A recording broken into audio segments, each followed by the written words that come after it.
following program is distributed by the Bears Barroom Radio Network. It's intended for all audiences.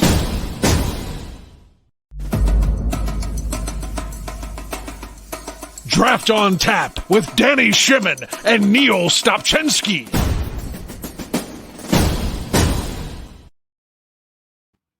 Welcome to Draft on Tap. I am Aldo, Gandia, and Niel and Danny will join me briefly.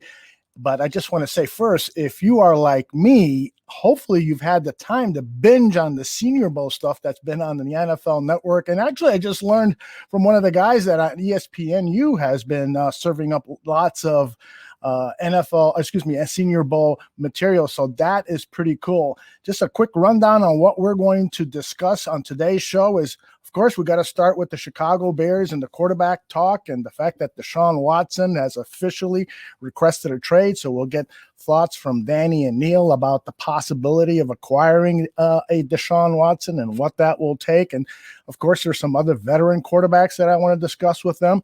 We'll also talk to Danny and Niel about their updated quarterback board. Where are they targeting certain quarterbacks in what round?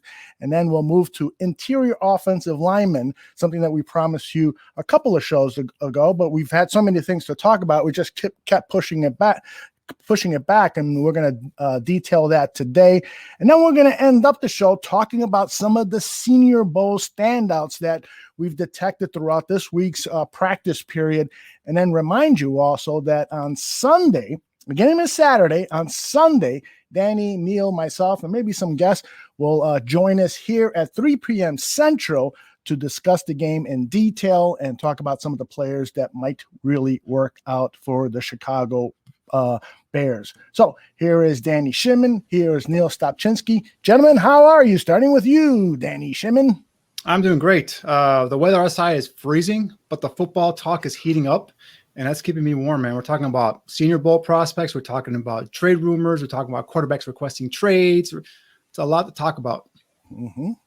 Niel, how are you doing, buddy? Man, I've been awesome. This is one of my favorite weeks of the year, boys. And, Danny, stop talking about that weather, man. It's a beautiful day outside. Bright blue, sunny skies. Come on. Let's go. Also, we're in green today, the color of money. That's been the theme of the past 24 hours. It's going to be the theme the entire offseason. Let's go. Let's go. All right, let's do this. Let's begin with all of this Deshaun Watson talk. And it flooded social media today. Ian Rappaport and others have reported that Deshaun Watson had actually officially requested a trade. In fact, I've got a clip. Let's listen to Ian Rappaport talk about it on the NFL Network earlier today. No deal can happen without him providing written notice that he would be okay with the trade. In other words, he controls a lot of this, especially where he goes. Then, of course, guys, the question is, if the Houston Texans, who've shown no willingness to trade him, but if they decide they're willing to listen to offers, where could he go? A lot of places. I would say the New York Jets would be theoretically a possibility. The Dolphins, of course, would be right up there. Don't sleep on the Carolina Panthers. They are a team, I'm told, that is going to be aggressive in potentially acquiring Deshaun Watson. You also have the Bears. Hard to imagine the Colts would get it because they're in the same division, but crazier things have happened. Probably not. Everyone should want Deshaun Watson, unless if your name is like maybe the Chiefs or a couple other teams. Niel, reports are that the Chicago Bears' Ryan Pace is going to be aggressive in his pursuit of Deshaun Watson. So the question for you is, how aggressive should he be? It's been my understanding that the official inquiry has already been made into what it will take to get Deshaun Watson up to Chicago. I have firmly believed that ever since the beginning, when this whole thing blew up, was it about a month ago or so, that it was going to take a ton of draft capital, a ton of resources, a ton of assets to be able to go ahead and get this guy here. Now, I don't really know what that asking price is. I don't have that kind of intel into the situation, but they're going to have to give up a lot, and it's just a matter of, do they have the willingness to be able to unload everything they're going to be able to unload. And I think me and Danny have been pretty straightforward since the very beginning, since show one, that Deshaun Watson was our guy in that particular draft class. And I also know that Mike North, of all people, has been continuously pounding the table about how Mitch Trubisky beat Deshaun Watson earlier this year by 29 points. But Hey, I think the general theme of the fan base has been for the past 2 seasons is like it's time to move on, and so it's a matter of what do we have to do to get the kid, what kind of capital we have to surrender, what kind of assets do we have to release. Where do you feel on that, Danny? What's your thoughts?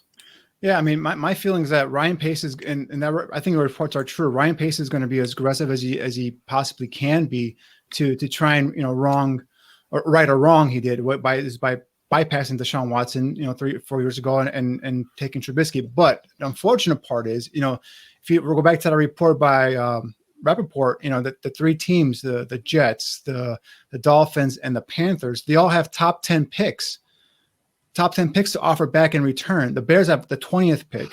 All three, well, except for the Panthers, they have young quarterbacks they can give back. The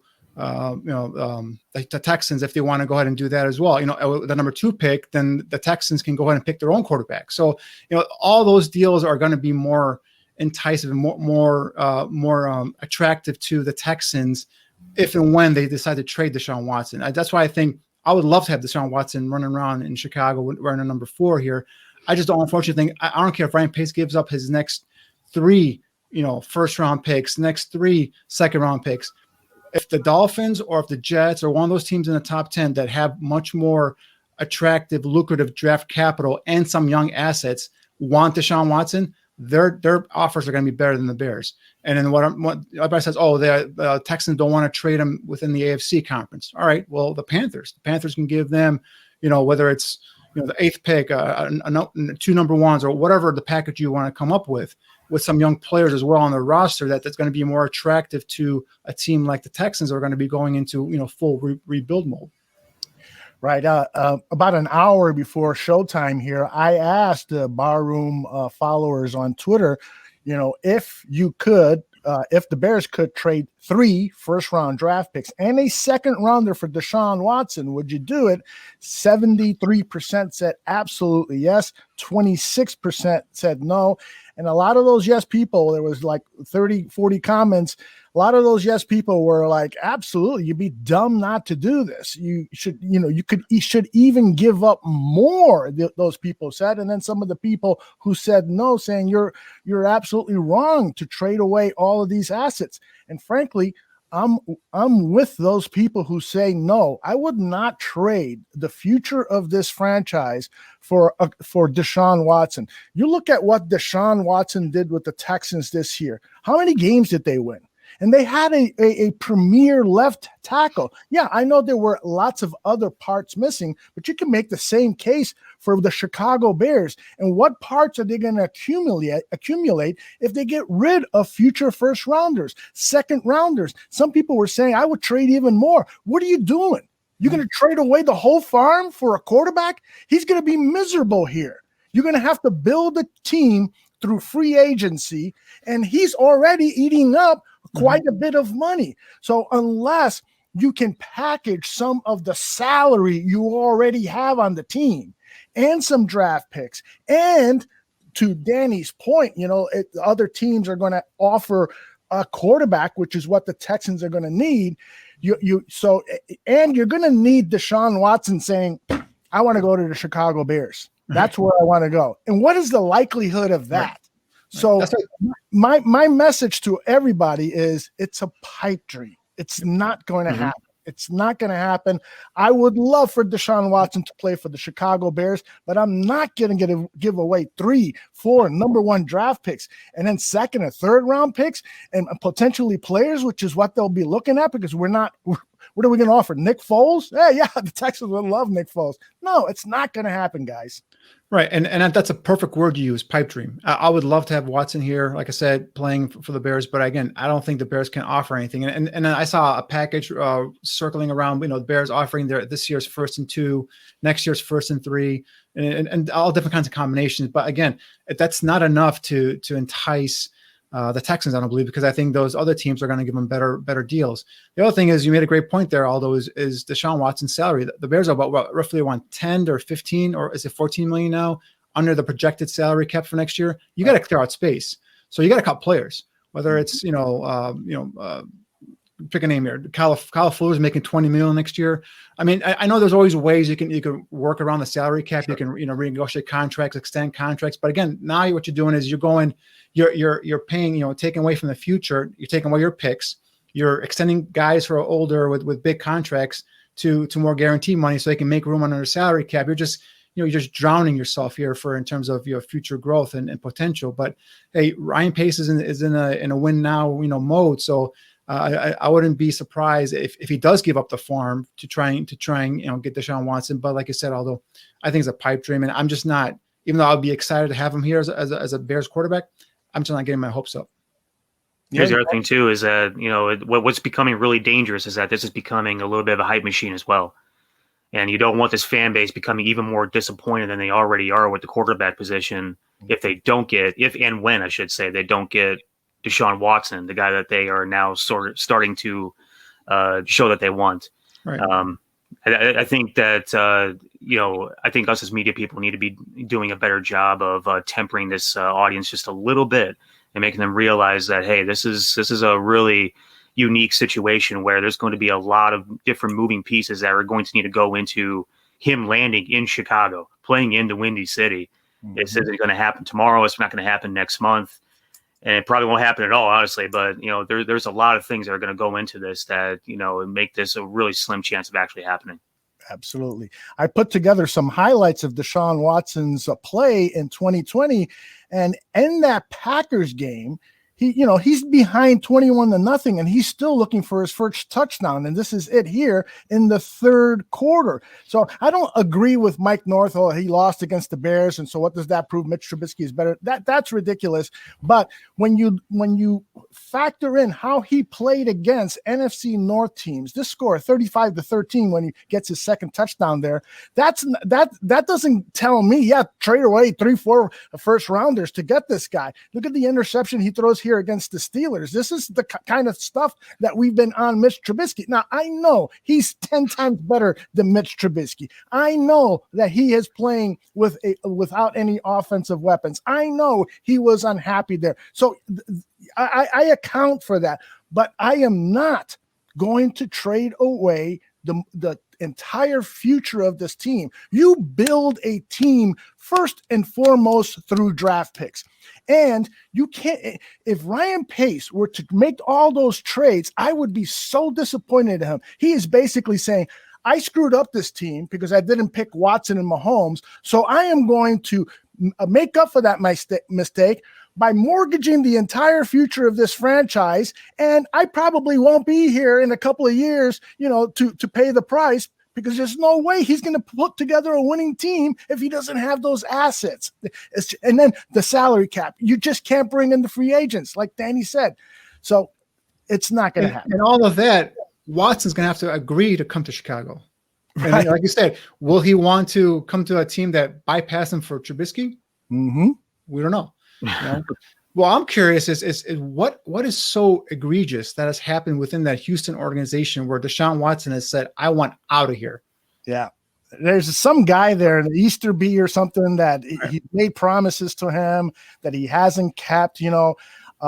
Deshaun, to his credit, he wants a say in how the organization is running. Like what is happening in the NBA, he wants some power. I want to play for a coach that I like. I want to play for players that I want to be around and so forth. So he's asking for that. And the mistake that the Texans made is they said yes, but they didn't. And so that's what has gotten him unhappy. They should have said to him, like they should have said to a lot of NBA players, hey, we run the organization. We'll gladly listen to your input, but don't be upset at us if we're not going to follow your advice. We're paid to make these decisions, and you're paid to go out there and win championships for us. So, but Deshaun was given a promise that wasn't kept, and so now it's this big mess. Now, one other important thing about all these reports today about Deshaun Watson asking for a trade is that he made that request before the announcement of the new head coach, Cully. Cully worked with Watson at the Pro Bowl last year, and the reports are that they got along really, really well. Cully has worked with quarterbacks with the Ravens and so forth. They apparently really hit it off. So this coaching hire by Nick Cicero, the new Texans general manager, is made with the plan that this new coach is going to talk to Deshaun Watson and say, hey, man, we really hit it off at the Pro Bowl. So let's do this again. Let's let bygones be bygones. Don't worry about the organization. I'll buffer you from that. Let's build a winner and let's win championships. You got a contract here. You've got friends here. You're building your foundation here and so forth. So I'm not necessarily totally bought into the fact that Deshaun Watson is going to be traded. I think the Texans, by the hiring of this coach, was their last-ditch effort to try to keep Watson in Texas. Interesting how that news came out today of all times, isn't it, Aldo? Yeah, that's right. You know? Very interesting. Good point. It's always interesting when and how the smoke leaks, isn't it, boys? Mm-hmm. You know?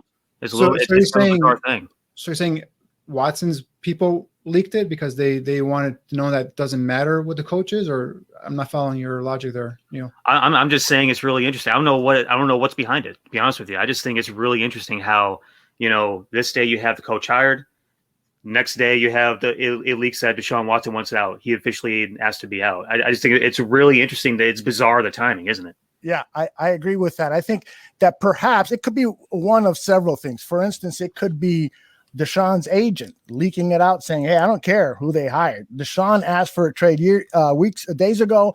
And so it's official. It's out there. He wants teams to make offers for him. Or it could be the Texans who have leaked that out saying, you know, hey, despite the fact that we got this coach to try to win Deshaun back to the fold, keep sending the offers, you know, and they want to build up the trade value for Deshaun Watson. So it could be one of any of a number of things. It's, you know, this is always that time of the year.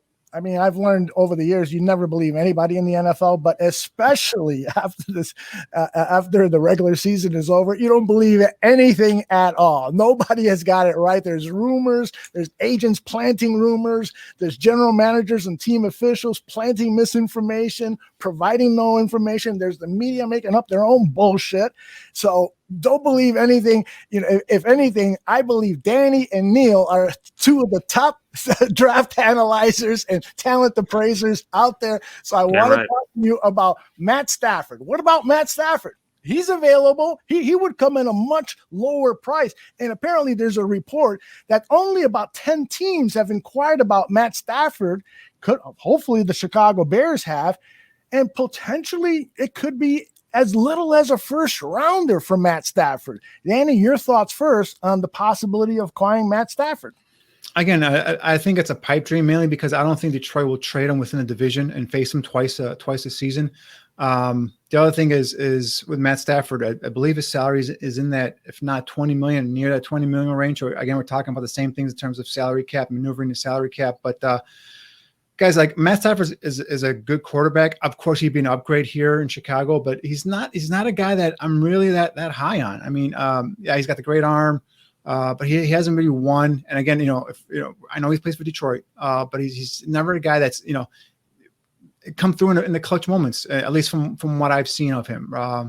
Would it be an upgrade? Yeah, no doubt. Upgrade to what they have right now. But again, I don't know about you, Niel, but I think I'd rather take a chance at getting one of these quarterbacks in the first round than go for a Matt Stafford. I don't know. What do you think about that? No, I'm right there with you. I want to take a shot at some fresh meat.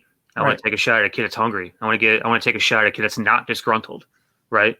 Because I mean, let's be honest. I mean, Matt Stafford's had the better part of how long has he been in Detroit? Over a decade? 9 or 10 years, I believe. Yeah, he's been there for the better part of a decade, and they haven't been able to put it together with him or around him. And let's not pretend like he hasn't had pieces. Let's not pretend that he hasn't had linemen and tailbacks and Megatron and pieces around him to be able to, win football games, and they have not been able to get it done with Matt Stafford. And again, like Danny said, he's definitely 100% an upgrade over what we have in that room right now. But is he the answer? It's hard for me to wrap my brain around that. I would rather take a chance on one of these, 5 first-round quarterbacks that we're going to talk about here in a little bit and try to, see what we can do with bringing a kid in that's hungry and ready to get, something done in Chicago that hasn't been done in about 30 years. So the one thing I heard about Stafford too is the word around Mobile, last couple of days is Stafford to the 49ers is gaining some momentum. Now, if it's going to happen, who knows? But that's like what they're talking about down in Mobile right now. Mm-hmm. I got to tell you this. My feeling on Stafford is if it's just going to take a first rounder, and I got a feeling it's going to take more than that, but I would try to negotiate this year's first rounder and then let them take our, trade. We trade a second for their third. So we'd have 2/3. I would try to make a deal like that because I feel this guy still has a great arm. He's improved his mechanics so much since he came from college. And Greg Gabriel, by the way, agrees with the two of you guys. He's not a big fan of Matt Stafford. He doesn't feel he's a winner and so forth. But I have seen this guy make so many fourth quarter comebacks. And then people come back, well, the reason they're trailing in the fourth quarter is because of Matt Stafford. But I don't totally buy that. They have had a horrendous offensive line in Detroit for the better part of his stay there. In fact, I would say all of his years in Detroit have been terrible. He probably had his best offensive line this year. They've made some good acquisitions to help him with pocket protection, but they have not had. Name me a running back that they've had who has played well over the last 10 years. You can't. The best chance they got at a good running back is the kid they drafted last year from Ohio State. I'm forgetting his name, but you guys, I'm sure will remember. Georgia Swift. Or Swift, yeah. Swift, exactly. So now, has he had good receivers? He's had the great Megatron. There is no doubt. And Megatron and coming back from fourth quarter has really helped his stats a lot. So you got to factor that in. But he hasn't had Megatron for the last 3-4 years, and his yardage total has not dipped at all. I just feel like there is something about this guy that he could potentially be a short-term answer. And by short-term, I mean 3 to 4 years for the rest of his contract. And then you draft your quarterback next season or the season afterwards, a first rounder, second rounder, and you go there. I think he would be a really strong bridge quarterback to your franchise quarterback that you need to draft. I hope that at least Ryan Pace has Stafford in the equation and they're thinking about it and they're saying, well, if we can't move up to 20, which it looks like we probably can't, should we pursue Stafford? They've got to be talking about it in earnest over there. See, for me, like with all these veteran names that are going to be supposedly rumored to be available, I still, and I could be in the minority here, but I'm still more higher on these first round quarterbacks than I am on any of these veteran names that are being tossed about here. Whether you're talking about a Matt Ryan, you're talking about, Sam Darnold, you're talking about Stafford, the other Garoppolo, all these other guys. I would much rather go with my young quarterback and build that way. Now, that's me. Right, with the Bears, with Ryan Pace and Matt Nagy, right now it's a Titanic over there, and the coaches are leaving left and right, jumping off ship. If you ever see the movie The Titanic with DiCaprio, or the boat's going down and the band's there playing, Pace and Nagy are the band right now. They're just playing. Everyone's leaving, jumping ship. But they're going to try and bring in a guy, probably a veteran that they can feel they can win with next season and save their job. So that's the unfortunate part. I think that's where like some of the people who are wanting to clean house have a good point. You got to start fresh and you get your quarterback and build there. Some of the people who wanted to keep Nagy and Pace, have a good point too, because you want to try and win. They've had some success in the past, so it's a tough call, but. For me personally, I don't know how you guys feel, but I'd rather go with the first-round quarterback in this class. 100%. Nothing else to say. Yeah, and I'm with you guys there. I'm totally with you that's my preferred route is to draft a quarterback in round one, figure out, first of all, who could potentially drop to number 20. And is that those guys or that guy that you're targeting, can they drop to 20? And then if you say to yourself, well, there's no way. Let's say, Trey Lance is the bottom of our round one quarterback tier for first round. There's no way he's going to drop to number one, whoever the quarterback is. Then you start thinking about trade scenarios, and you already are calling teams up and saying, listen, if this happens, that happens, would you be interested in this deal and so forth? And so you start working on that. Now, if you don't have a high level of comfort that you can walk away with a first round quarterback in this draft, then you've got to look at some of these guys. Steven asked a question. What about Gardner Minshew? Is he a good stopgap for a year or two? We just need to stop talking about stopgaps. That's all Stafford's going to be. That's all Gardner Minshew is going to be. Is just going to be stopgaps. We're going to stop talking about stopgaps. Danny froze. Go ahead. Say that again, Danny. You froze momentarily. I said Glennon started over Gardner Minshew in Jacksonville this season. Right. No, the reason that happened is because they were tanking. That's the reason. Gardner would have given them a better chance to win, and they were tanking for Trevor. So I don't buy that. I don't potentially. If Gardner Minshew came to the Bears for a 1 year, 2 year, but you still are drafting your first round quarterback, I wouldn't have a problem with that. Would you rather have Gardner Minshew or Mitch Trubisky for a year? Yeah, I would say Mitch probably, but I don't think. But I would advise Mitch to go elsewhere. As a friend, I would say, listen, there's just so much scar tissue going on here between our relationship. It's gonna hurt. Can you really trust Matt Nagy? Kind of thing. It's probably not a good thing. Or why Minshew? Why has to go get the guy Fitzpatrick for 1 year?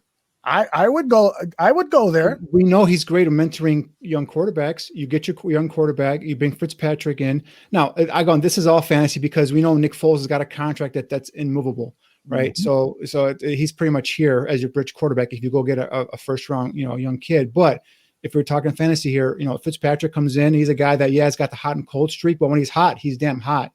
And he's a good mentor to the young quarterback. And if you bring in a kid like Trey Lance, who obviously, only 1 year starter, terrific athlete, a guy who's got all the skill set that you'll look for in today's NFL quarterback. And he's a guy that needs some time, probably, especially at not playing last season because of COVID concerns and his league canceling all football. He sits back, he learns from Fitzmagic, and then all of a sudden, if he starts, do a little Tua thing there, you bring him in for a series here and there, get his feet wet. And next thing you know, you have, if Trey Lance is the guy you're talking about here, but something like that would work too, but I'd rather go with that approach than go with giving up draft capital for guys like Stafford and Ryan and big contracts, guys who have failed in other places. Now I know Matt Ryan's won an MVP, but again, I think he's seen the best. His best days are behind him, not in front of him. So, those kind of moves just scream saving my ass kind of move by Ryan Pace and Matt Nagy. And I just want to go get one of these young quarterbacks in the first round. Toro makes a good point. And by the way, beautiful picture of the family there. And I hope I'm pronouncing your name correctly. It says, wouldn't you think we would need a stopgap player anyway if you manage to get a quarterback at 20? And perhaps that guy is already on the roster. Right. I at the closing press conference, Pace and Nagy said they still have to do a lot of year-end evaluation about Nick Foles. Did he have those terrible games? Because that was the absolute nadir of the offensive line play. There were injuries. They were throwing people in different combinations. They couldn't quite figure it out. And then at the time where they did figure it out was after the break, and they inserted Trubisky back in because Foles was injured. So I got a feeling, and I'm not sure I agree with them, I got a feeling that they still have some confidence in Nick Foles because they didn't see Foles with an offensive line that was healthy. Right. I agree. And I think that press conference, that 90-minute, learn nothing press conference, other than that they play well together, they had more praise for Nick Foles in that press conference than they had by Trubisky. In that press conference there. So that tells you what. It tells you a lot. And I think if there is a bridge quarterback, I think it will be Nick Foles. Like you said, Aldo, I think they, with that offensive line, with the hopefully rebuild better offensive line, and the continued improvement of David Montgomery in the running game, you bring it back to Tariq Cohen, gives you another option from the backfield. You add hopefully some weapons to the outside. And I think you give Nick Foles a better shot at maybe hopefully doing something. All along, you have your first round quarterback on the bench there, learning from another guy, Nick Foles, who's known around the league as a good veteran quarterback, a guy that'll help take a young kid under his wing and tutor him if he needs to. Let's be honest, guys. You take a guy in the first round, you're taking him to be the guy. There is no bridge gaps at that point. Maybe. But would you start a Trey Lance right away, Neil? Would you start a Trey Lance right away, week one? I mean, the guy's coming off of 1 year starter, didn't play last year, and those are the kind of guys. Mac Jones, I think Mac Jones could come in and potentially learn your system and be a starter from day one. Trevor Lawrence, same thing. Justin Fields, probably the same thing, and Zach Wilson. But a guy like Trey Lance, the example Aldo used here, would you be comfortable bringing him in and just starting him off after just starting 1 year, not playing last year? If he's that special, I wouldn't have a problem with getting him baptized by fire, man. To be honest with you, so some of the great quarterbacks we've had this past decade were baptized by fire. If he's that special, then he better be ready to go. But you can also ruin a young quarterback too if he's not ready. Do what now? You can also ruin a young quarterback if he's not ready. True.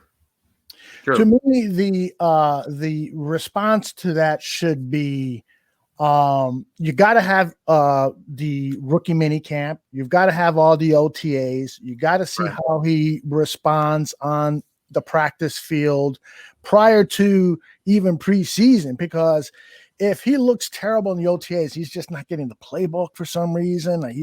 You can tell this guy's going to need some time on the bench just to fucking learn how to call a huddle together, then, excuse me for swearing, by the way, then you probably then have to sit him for a year, and which would be to his benefit.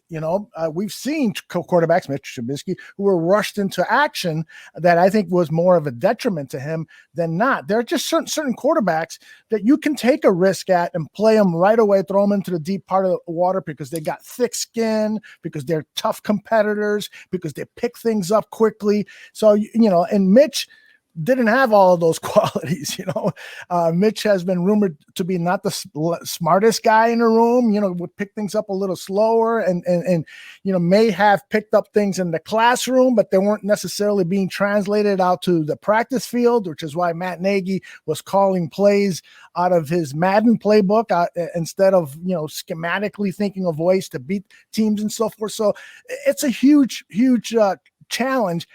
I think 2020, you're probably going to see a veteran quarterback start out unless they can move up for one of these quarterbacks that we're going to talk about right now as we transfer our discussion to the first round targets that you guys have worked together to identify. These are quarterbacks that Niel and Danny, and they don't even agree on some of this stuff, but in the first round, they have identified, of course, these quarterbacks to go in the first round: Trevor Lawrence, Justin Fields, Trey Lance, Mac Jones, and Zach Wilson. Danny, why don't you start us off and tell us, pick one of those quarterbacks you think could fall to 20, if any.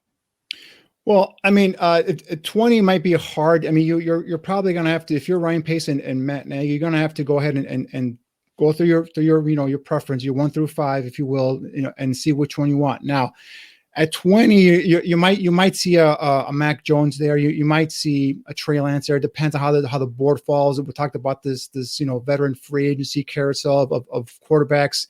Teams like Carolina is going to be in for a quarterback. Teams like, obviously, I think the Jets may be looking for a quarterback. We know the Jaguars are going with Lawrence first overall. So there are going to be a number of teams maneuvering and trying to get, secure these quarterbacks. So it depends on how it falls. You may have to move up. But the key is you got to have to identify the quarterback you want, right? Assuming obviously they all want Lawrence and he's not going to get him. But if it's whether Fields, Zach Wilson, Trey Lance or Mac Jones, identify that pecking order. And if you see these guys starting going off, try and get that territory. Similar to what the Chiefs did with Mahomes. They knew they wanted Mahomes. They had a feeling that he was going to go in that area, and they marked 10. I think it was Buffalo is who they traded with at 10, and that's where they jumped up and got him. So identify your guy and find a mark there. You're going to go up and get your guy. But if you're going to stay at 20, the possibility could be, I don't know, Neil, if you agree with this or not, but I think, a Mac Jones is probably a guy that might be there. But the more and more you listen and hear to people talk now, he's impressed a lot of people down at the Senior Bowl, obviously with his accuracy and his commitment to the game and his smarts. So I think, they're not people talk about him in the top 15. So, if this is the guy you want, this is the guy you identify, you're going to have to probably trade up into that top 15 to get one of these quarterbacks. So, but if you're going to sit at 20, I think a guy possibly could be there. It could be Mac Jones, but we'll see what happens. But yeah, I mean, in terms of Mac Jones, what I love about him is, we talked about it, he's a guy that's smart. He's already graduated. He's working on his master's over at Alabama. A guy just loves football. He's we talk about the Senior Bowl practices. The guy's been charismatic. He's going on making, in terms of his receivers, talking to them like, hey, where do you want the ball? What was that throw? Do you want it more to your inside, to your outside? Stuff that leaders do You see the players gravitate to him, during warm-ups and all that stuff. So coaching staff loves him.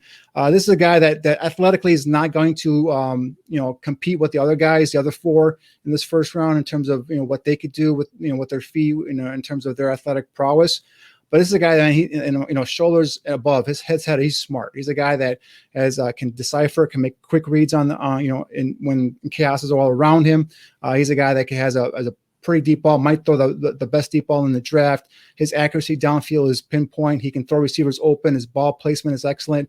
This is a guy that I'm really high on. And if the Bears are lucky, if he's the last one standing at 20, I'd be all over him. Yeah, if he's available at 20, I'm 100% in the boat on that. I mean, as far as his performance at the Senior Bowl this week, I actually just got off the phone with somebody right before the show, and they said he stood, head, shoulders, knees, and toes above everybody else that was, down there in Mobile this week. And if you guys have been paying attention to, any of these practices or watching any of the coaches' tape, some of these throws that he's making, he puts, unbelievable touch on the ball. It's soft. It hits receivers' hands in very catchable fashion. And I think one of the things that we really hit on during our quarterback show was the fact that he throws such a delicious deep ball, right? So, I mean, he's got ball placement. He's got the touch. He's got the accuracy. He's got the deep ball. He can make, pretty much all the throws. The one thing that I always had a question on him was as far as his overall athletic ability, how is that going to affect his game in this day and age in the NFL where, having a mobile guy seems to be everything. And, how much juice does he have in that arm?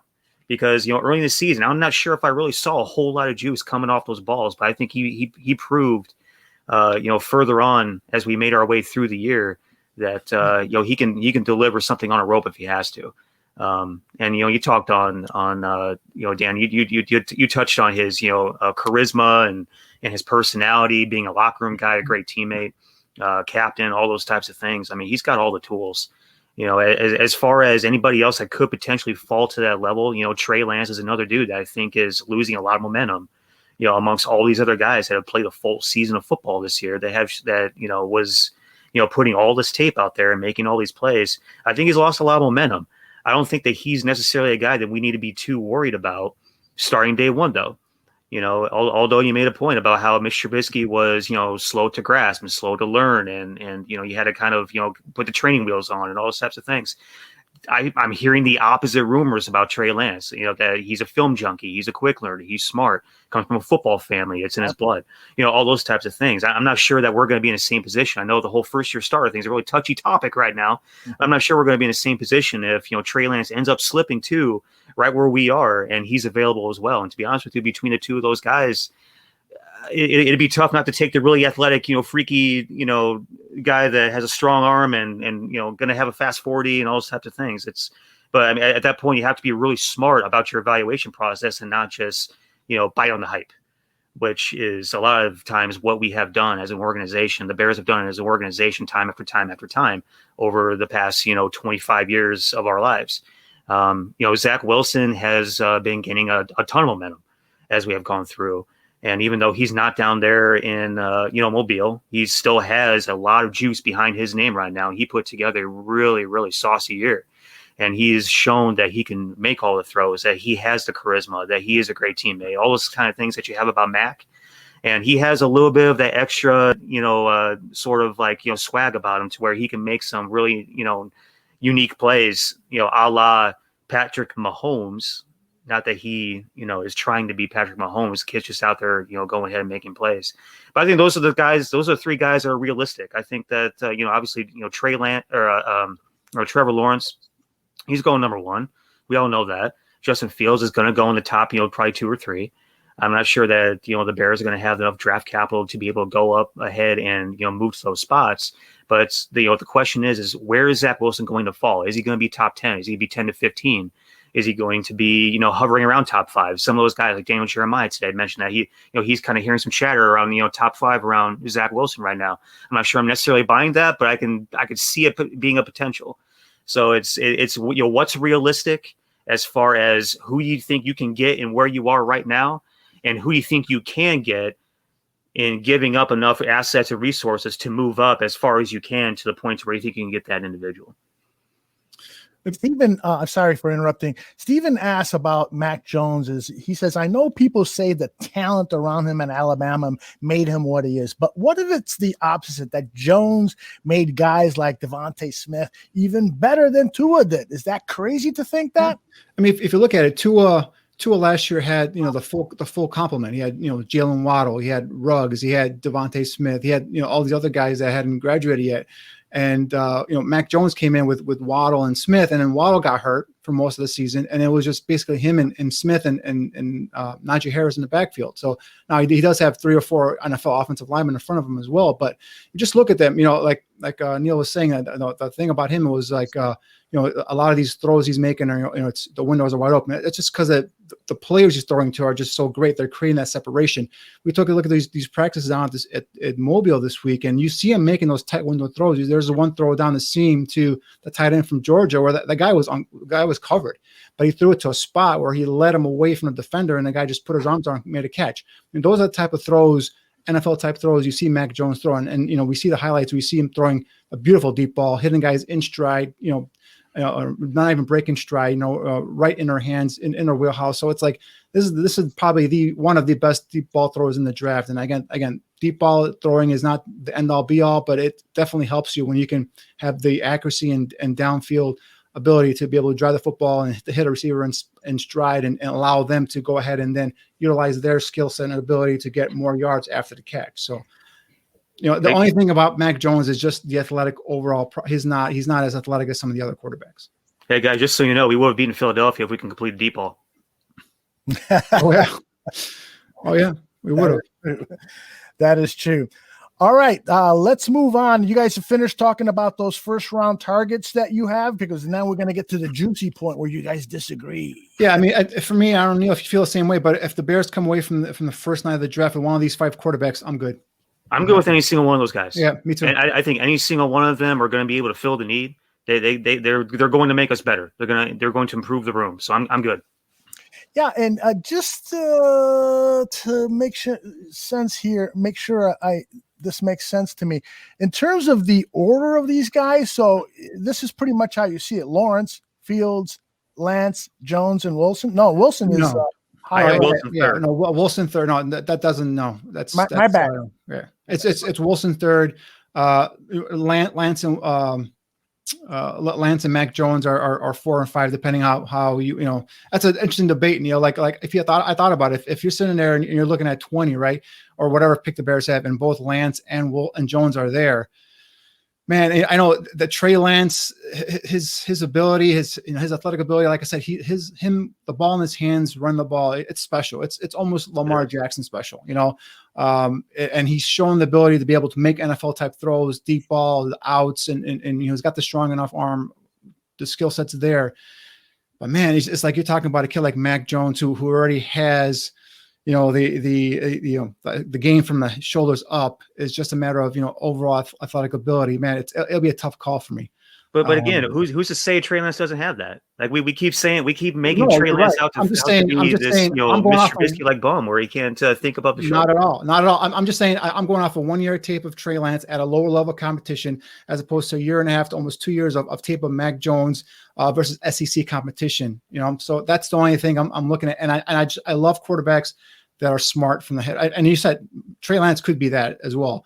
I'm just saying it's a tough call for me. I think at the end, I'd have to probably go with the athletic ability because Trey Lance fits more of what today's NFL is, but it'd be a tough call for me to pick between those two guys.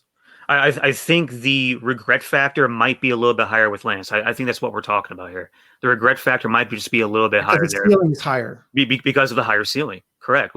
Because of the very special, unique attributes that he has with the arm and the legs and the ability to run and all these different types of.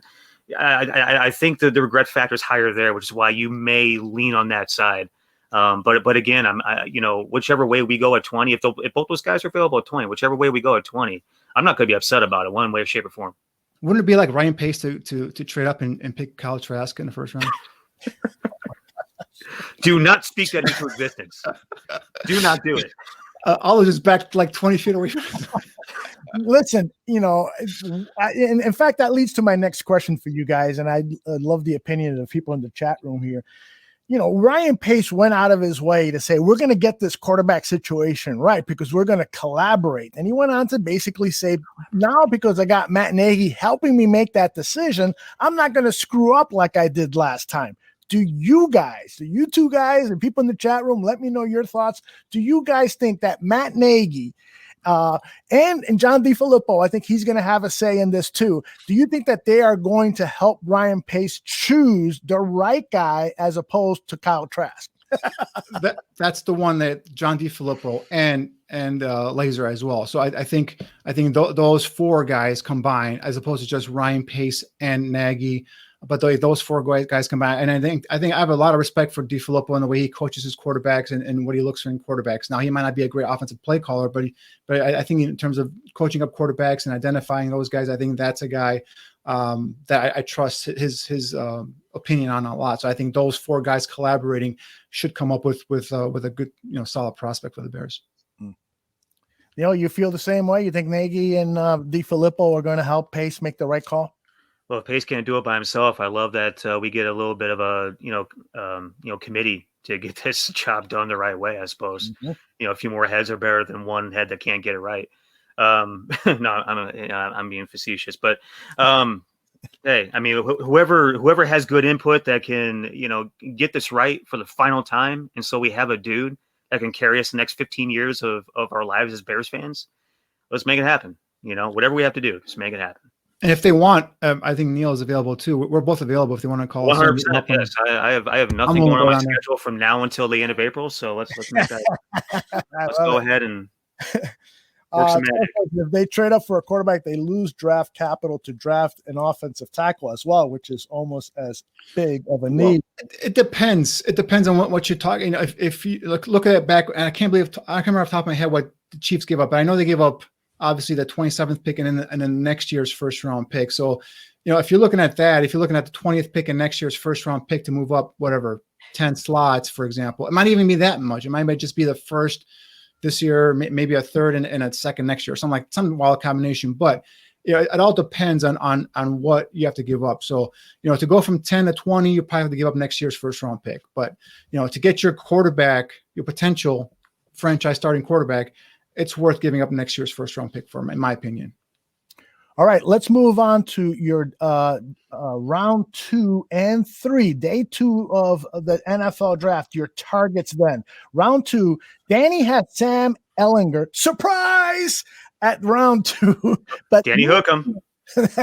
But Niel disagrees with that pick, and I love the fact that you disagree. Before I go off and talk about some of the other guys, tell me why you guys disagree on Sam Ehlinger being a round 2 caliber quarterback.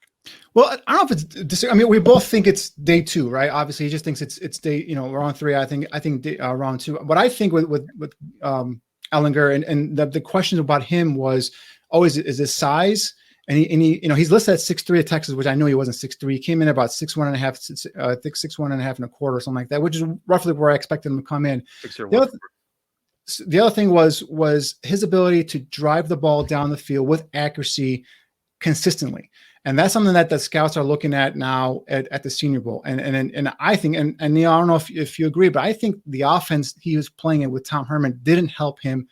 It didn't really showcase some of his skill sets in terms of being able to throw the ball downfield. Because a lot of the questions I've heard about him are his ability for ball placement, throwing with touch and throwing receivers open.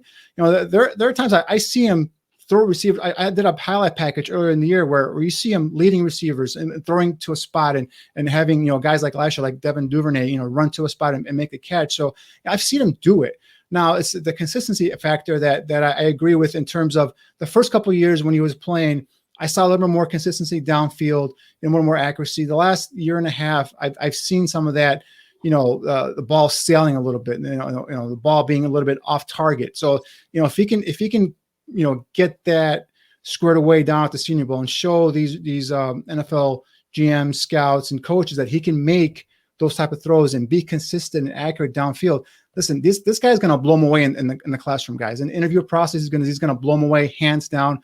This is a guy that coaches are going to fall in love with in terms of his, football acumen, his moxie, and his leadership. So it's just a matter of him going ahead and convincing the NFL, management team that he can make these, throws down the field and he can be consistent there. And I think he will do that. And I think eventually a team is going to maybe later on in the third round or whatnot say, hey, you know what?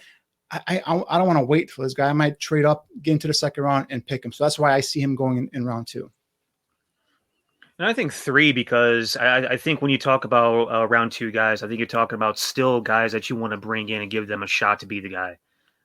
You're just not willing to go ahead and pay them first round money, if that makes sense.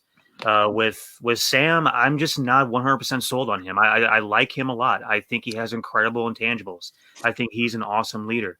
He's shown this year, how he's able to lead a team back from being, I forget how far behind they were against Oklahoma, but what was that? Overtime win. And he basically owned overtime, type of deal. I think that he has that kind of moxie about him to be able to go ahead and take over a game. You don't see it consistently enough for me to be go ahead and pounding my fist on the table, give him 5 figures right off the bat. I think that, he's got a decent arm.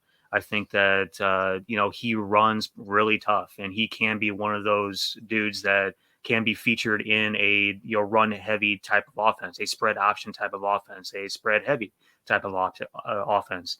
I'm not at the point where I'm ready to give that guy 5 figures off the bat yet. I think he's got a little bit to prove. The tape is so far on the quarterbacks this year at Senior Bowl has been really just okay. I'm really looking at game day on Saturday afternoon to see what he does when they put him into live action, and that's really going to be something that I'm going to tune into and watch really hard, because the practice tape has just been all right. Really, Mac Jones has been the one that's really stood out, and everybody else has just been kind of ho hum. I would probably say Sam's probably been second, but that's not to say that I don't like Sam. Danny and I both have him going day 2. I think it's just going to fall a little bit further in day 2. I think in the beginning of the year I had him day 4 and I moved him up because he's had a really good year and he showed some really nice things. He's got a lot of traits that the NFL is really going to like. I think really it starts from up here and goes outward. Now, the one quarterback that you both did agree on that has second round value is Kyle Trask from Florida. Danny, why don't you talk about him? Yeah, the thing about Trask is he's a guy that I wasn't high on coming into this season, as I think Niel was higher on initially.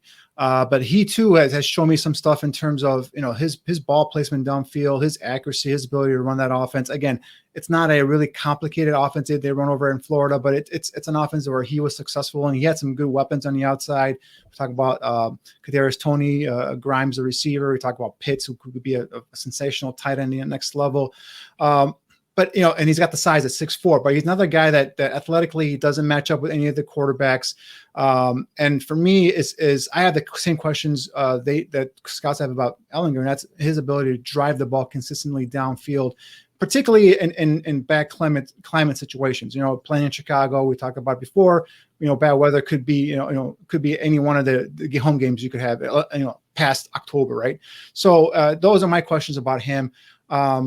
But in terms of another guy that's and Niel, correct me if I'm wrong, but what I've heard is there's another guy that's heavy into the game preparation. He's a film junkie.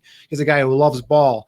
His off the field stuff is all A+, and he checks all the boxes there as well. So he's another guy that's going to impress the coaches with his acumen and his ability to be able to hopefully learn an NFL system and be there and be a leader for a team. So for me, it's just some of the physical limitations for me are what kind of give me a little bit of a pause there. But definitely a guy, if you get him in the second round, I think, for example, some people in the chat were talking about the Bears going offensive tackle in the first round. That could be the case. All 5 quarterbacks we talked in the first round could be gone. Bears could go offensive tackle, could go playmaker, whatnot, and they could come back in the second round. And maybe a guy like a Kyle Trask or Ehlinger, could be there for them. And in that case, that'd be a nice fit there for them as well in terms of value. So, that's why I don't hate the kid. I have more questions than I do about the other guys. Yeah, I think I've been pretty vocal on my thought on Kyle Trask as far as where I see him falling, specifically for the Bears. If I'm Ryan Pace for the Bears, I think that Kyle Trask has 4th round value because he has a lot of attributes that don't really fit well with what I value into what works in this system that is run by Matt Nagy. You hit on it. You know, physical attributes. He's not a gifted athlete. He is a finesse passer. He's not a dude who's going to drive the ball down the field. And you touched on inclement weather.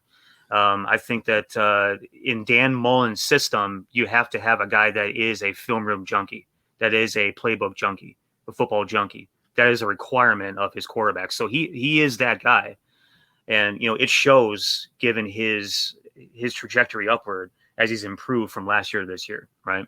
I just don't see his athletic ability, being able to make plays with his legs, the okay arm talent, and again, I mean, he does a beautiful job of ball placement, all the things that we really like about Mac Jones going down the field. He has those things too.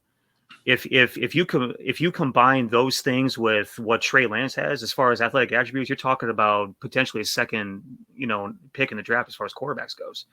But I think there's a lot of things that drive scouts away that makes Kyle Trask probably second round at best. And I think there's a lot of systems he fits really well into. I keep talking about Pittsburgh because they have this very similar guy right now in Ben Roethlisberger, who's back there, who's a big stout dude and just throws the ball down the field. Now Ben has a stronger arm, right, but Kyle Trask is able to deliver the ball with accuracy on time and place that thing down the field, and that's what's really attractive. Can the arm talent get better? Can the arm strength get better? Possibly, but I think he's a kid that is a very specific fit. And that's why I see him going anywhere between 2 and 4 for the Bears. If he's there at 4 and we miss out on these first 5 guys and we go tackle, we go linebacker, and we do something in the 3rd round and he's there in the 4th round and he's there for the taking, I would not mind taking him in 4. But anywhere above 4 for me for the Bears, I think it's a no-go. Yeah, with him, you mentioned him and Mac Jones. Mac Jones, like I said, has a stronger arm. Mac Jones has run an NFL style system over at Alabama, so he has all those concepts down. He's a guy that I think will come in and be more pro ready to be able to take reins of an offense right away. So, but yeah, I mean, and then like I said, talk about the physical attributes. Either one of those guys are mobile guys, but I think Mac has a little bit more mobility, if you will. You may disagree there, Neil, but he ran option at high school in Jacksonville. Mm-hmm. Oh, he ran Mac Jones, right? Offense down there, yeah. Right. So he might be a little bit more, sneaky, athletic, whatnot, than a guy like Trask, but definitely that arm strength is much better than Trask. So, but yeah, again, you're talking about value here. See, for me, like I don't think Trask would last in the 4th round.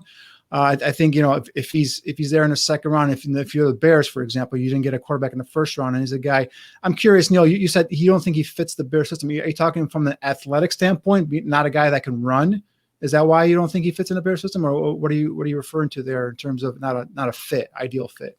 I would prefer to have a guy that can make plays with his legs.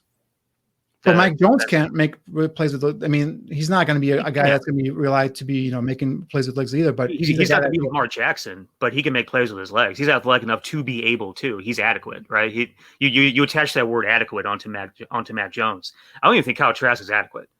I think Kyle Trask is, just a little bit further beyond a standing statue back there. Okay. Because he's going to end up running somewhere well into the 5s on his 40. And we can go ahead and make a bet on that if you want to. But I'm pretty sure he's going to. There's no combine this year. Where are you going to say the 48? What's that? There's no combine this year. Or where are you going to say the 40? There'll be the pro days. Yeah, the 40s, yeah. And that information is going to be shared. I mean, let's be honest. Like, all these people are going to be very hungry for numbers. That information is going to be shared out. They're supposed to have representatives of the NFL to try to make sure the circumstances are as similar as possible for comparison's sake. Now, we know that's not going to be 100% accurate, but hopefully they'll do a good job of that. I'm very against this, by the way. What's that? Very, very against this no combine, by the way. Because I think the one thing that works in scouts' favors is, number one, efficiency. You get all the best players in the country from all these colleges in one building, and you have the constant of being on the same field. But what's the biggest thing about experiments, guys? You have a constant and a variable. The variable is the player. The constant is the field. The constant is the building. The constant is having everybody together under one roof, right? You remove the constant, you introduce the possibility for other variables to become involved to skew the final product. And then that's why I'm not for this whatsoever. I get the whole COVID thing. It's danger and protocols and everything else. But we just played a whole freaking football season with no issues. All right. It was a serious issue. And you're having a Senior Bowl week, and I think Indy, and I'm with you on this one, Neil, because Indy gives you that the way it's set up with the way the dome is set up to the convention center to the hotel is that you can create your own little mini bubble. Which, as a matter of fact, I think the Final Four is going to be the tournament's going to be NCAA tournament's going to be in Indy this year, and they're going to create 7 arenas in or around Indy.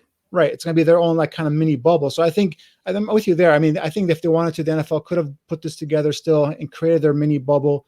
And had players there, come in, test a couple of days before they're supposed to go on the field and test, and then once they're done testing, they can go and leave home, take off.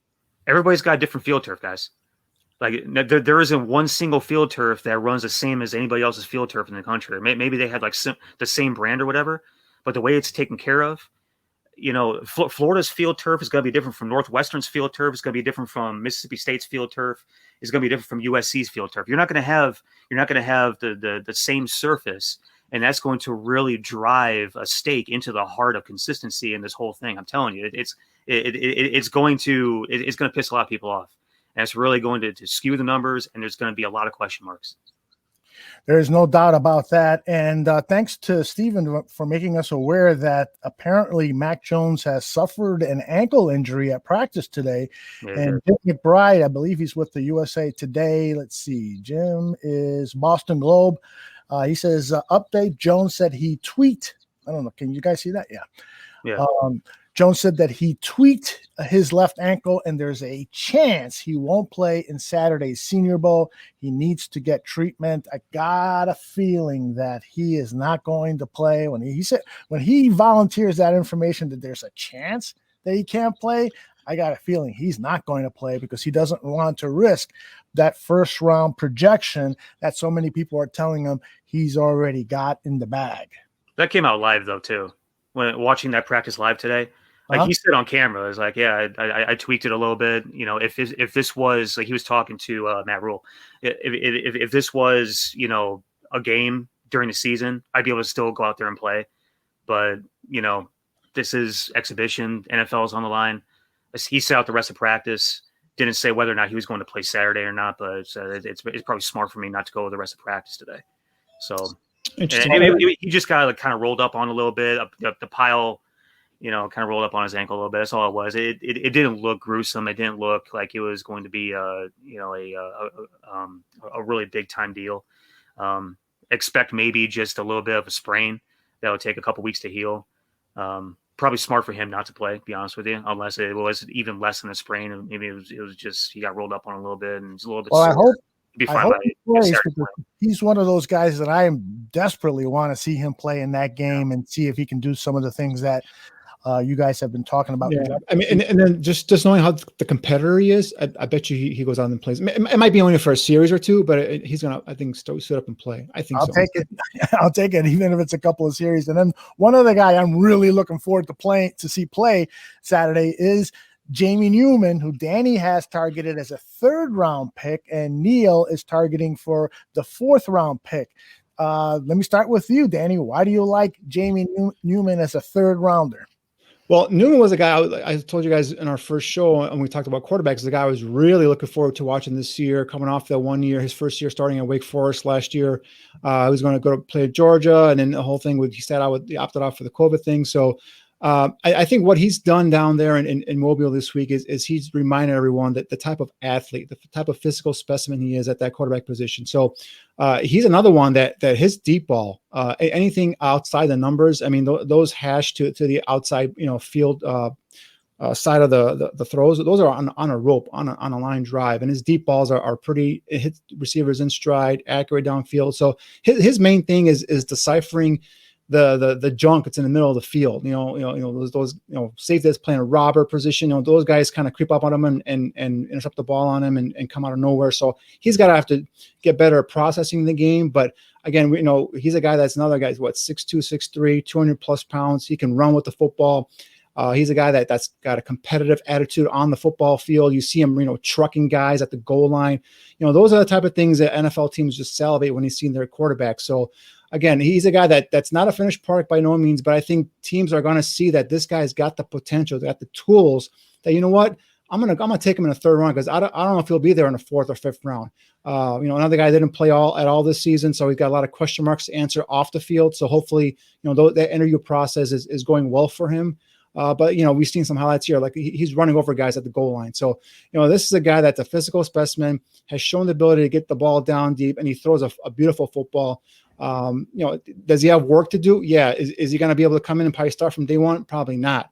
But definitely a guy you can take use a third round pick on him, and you can put him on a bench for a year or two, and hopefully you have a starter coming down the road. And I have him in 4 because of risk. Sat out the entire year, blamed it on COVID, spent an entire year not playing football.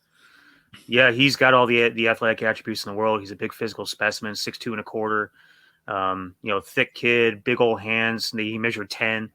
As far as his hand width, he's a guy that you didn't see this year, and so it's hard to compare apples to apples as far as guys playing in 2020 versus guys playing in 2019. I understand his 2019 film that was really good, and he did a really good job, had a really good year, all these are really good things and everything else, but it's a risk. And if the interview process is going well and he's clearing up the reason why he sat out and he's being authentic and stand up about the whole thing, then I could see him potentially moving up to round 3. But I still feel like a guy that hasn't played a full year of football, and let's not pretend like he's really been lighting it up down there in Mobile, throwing the ball around in practice. Like, he's just had an okay week.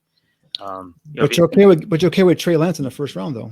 I'm okay with Trey Lance the first round. Trey Lance not a full year of football either, though. Hey, he played 1 game this year and had a really good. Does his age bother you? He had an unbelievable 2019 season. You can't say that Jamie Newman had an unbelievable 2019 season. That's the big time difference right there.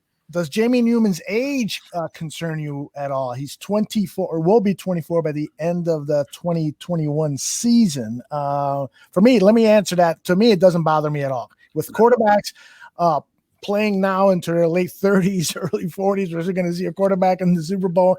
The conditioning, what it is, what matters, I think, is what Niel just hit on. Is he authentic? Why did he miss that season? Was it because he just wanted to play it safe? And does he really care about his teammates? And is he really going to take care of his body? So you got to interview him, but you also got to interview people around him and know him very well, people who have had lots of interaction with him, and get a sense for his character. For me, I love the guy. The way he plays, I think he is like a Dak Prescott, meaning that Dak Prescott, when he was available in the 4th round, I was like, what the hell is going on? Why is he dropping that one? That guy is worth taking a shot in the 3rd round. I can't believe he's in the 4th round. I was pissed off that the Chicago Bears didn't take a chance at him.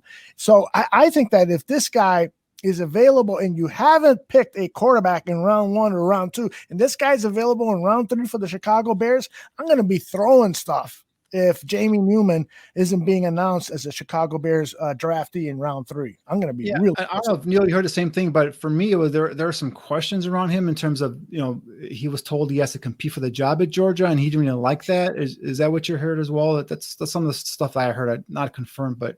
Yeah, that was one of the things that I heard. That was a rumbling. They had JT Daniels coming in, and I mean, honestly, if you're coming into a situation expected to just be gifted a starting job, who are you as a competitor? I want a guy that once he's told, yeah, you're going to have to go ahead and compete. Well, all right, let's go ahead, rock on.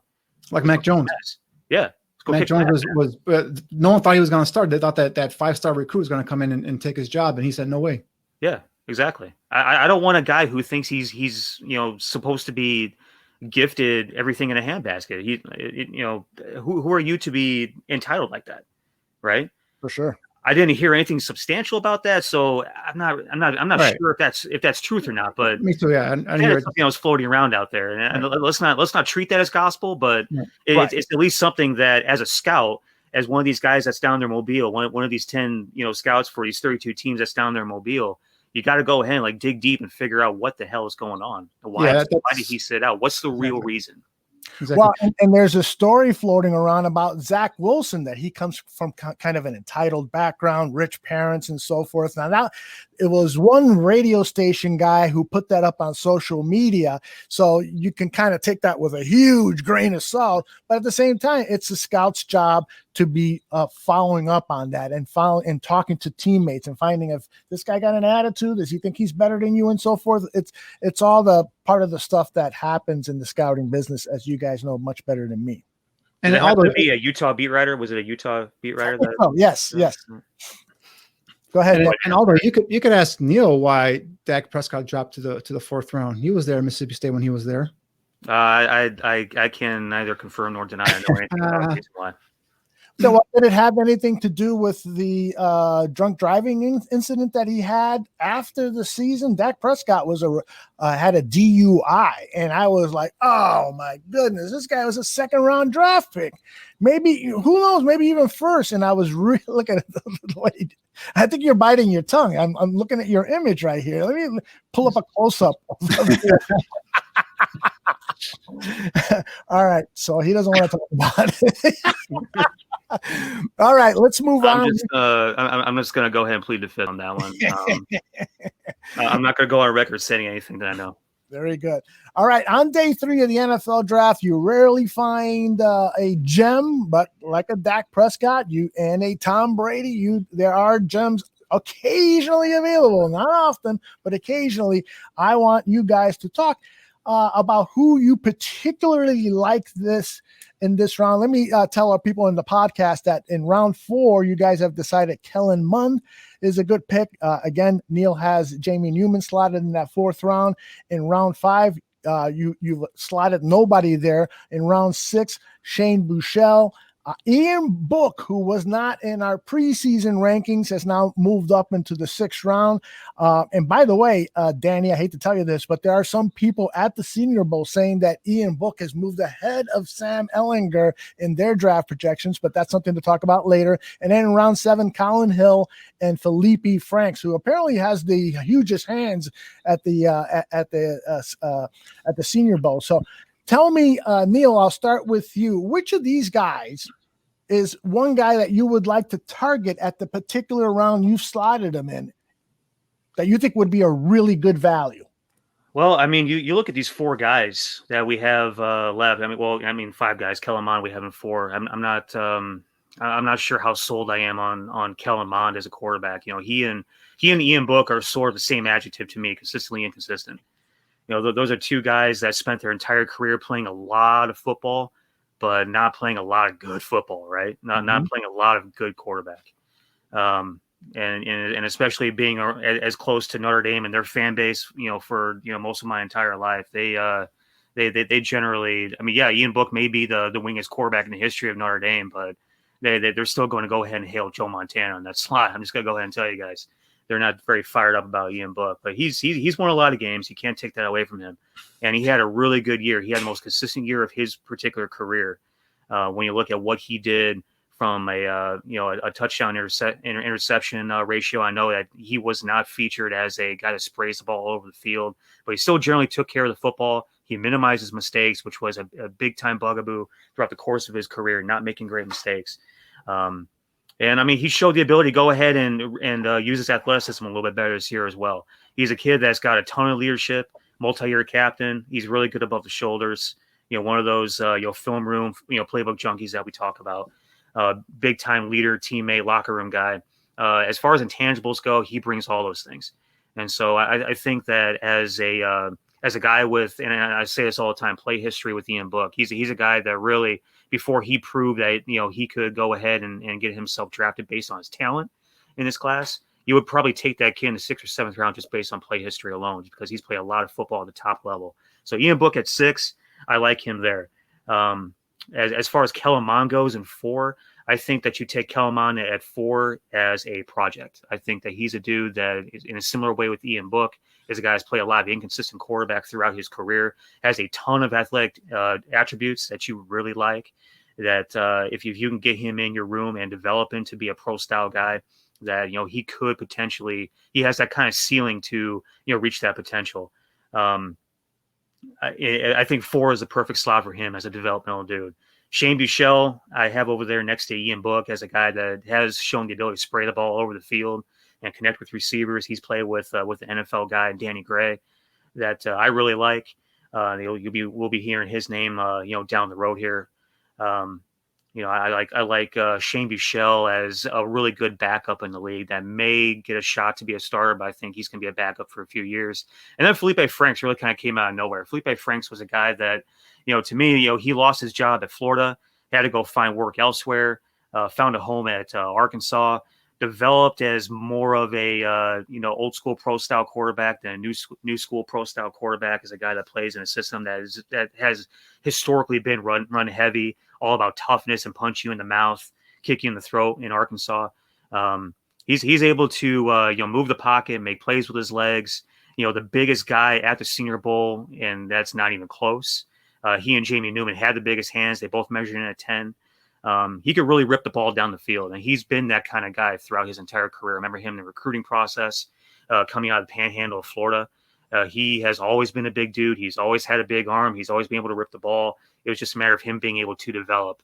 And I think he did a good job of showing that he has the ability to develop, to be coachable, and be a pro style guy at Arkansas. I think he's a guy in 7 that you find a lot of value with, because he's a guy that is the ultimate developmental guy. He's a guy that you can take a flyer on, get on your roster, just see what he can do. And Colin Hill's the same way. Colin Hill's a big physical dude as well. Colin Hill has a lot of Tim Tebow type stuff going on with the way that he runs the ball, his build, his style, and everything else. He doesn't have a gifted arm. He doesn't have, gifted athletic ability, but the kid's tough. The kid's smart. And, as a one-year starter in the SEC, made South Carolina viable, when really, if it wasn't for him, they probably would have had just a terrible year. So that's kind of what I think about those last 5 guys. Danny, where are you at on that? Well, if you're asking me as my GM there, Aldo, if which one of these guys am I going to use a draft pick on? There's really 2 of this list that I would really look to use a draft pick on, and that would be Kellen Mond in the 4th round. And for him is everything about him intrigues me. He's the athletic kid. He's 6'2". He's got the build. The ball just jumps out of his hand. He's got a strong arm, can make all the throws. A dual threat quarterback, a guy who this year improved his completion percentage up to 63.3, which is the highest of his career. 4-year starter at Texas A&M. A guy who Jimbo Fisher swears by in terms of being smart, dedicated to the craft, in terms of in his playbook and watching tape and all that stuff. But like Niel said, the thing about him is he's just so darn inconsistent. I mean, he'll have great games where he looks like a potential day 1, day 2 quarterback. And then there's games where I wouldn't waste a draft pick on this kid. So that's the only thing. But his skill set really is tantalizing. And I think a quarterback guru or coach will say, you know what, I can work with this. These guys got the skill set. I can try and get some of these bad habits out of it, and we can make it work with him. And the other guy that on this list that I would be intrigued by in terms of drafting using a draft pick is Shane Bouchell from SMU. He's a guy that started off at Texas, ended up losing his job due to injury to Ellinger, and ended up going to SMU, and he's put up Madden type numbers. Sprays the ball all over the field. Size isn't the greatest. It's about 6'1" or 6 feet 6'1", if that. Arm isn't the greatest. It's not the strongest arm. So, there's questions about that, but he's a guy that processes the game nicely. I believe a guy that will need some time to adjust in terms of the type of offense he comes from, because he's a full spread offense quarterback. So I think he'll come in and probably take some while to learn the playbook. But I think worst case scenario, you got yourself a solid backup quarterback. But another guy that you see right there, he can move the pocket and change his launch angle and arm angles as well in order to get rid of the football. So he brings some stuff in terms of his ability as a passer. So those are the 2 guys that intrigue me in terms of using a draft capital on. But the other guys are just guys that I think are going to get drafted. But if I'm a scout and you're my GM, I'm not telling you to draft those guys. Felipe Franks, he's got all the physical skills you want, but he's not the guy that from the shoulders up, he just doesn't get it. And he had some off the field stuff in Florida. Ended up transferring, had a solid season in Arkansas his first year there this past season, but still a guy that he's going to get drafted just because of his size and stuff. But I wouldn't waste a draft pick on him. Colin Hill, like Niel said, he's got the size. Played at South Carolina, had some moments, So he's another one that may find himself as on a roster. A team could use a draft pick on him. But for me, if you're my GM, and I'm telling you, if you ask me which of these two quarterbacks I'm going to advise you to use a draft capital on, it's either Kellen Mond or Shane Bouchell. You know who we're going to see at least 2 quarters of this weekend if Mack doesn't play? Mm-hmm. Jamie Newman and I just blanked. Felipe Franks? No, Felipe Franks is actually on the other side. On the other team, yeah. Ian Book, right?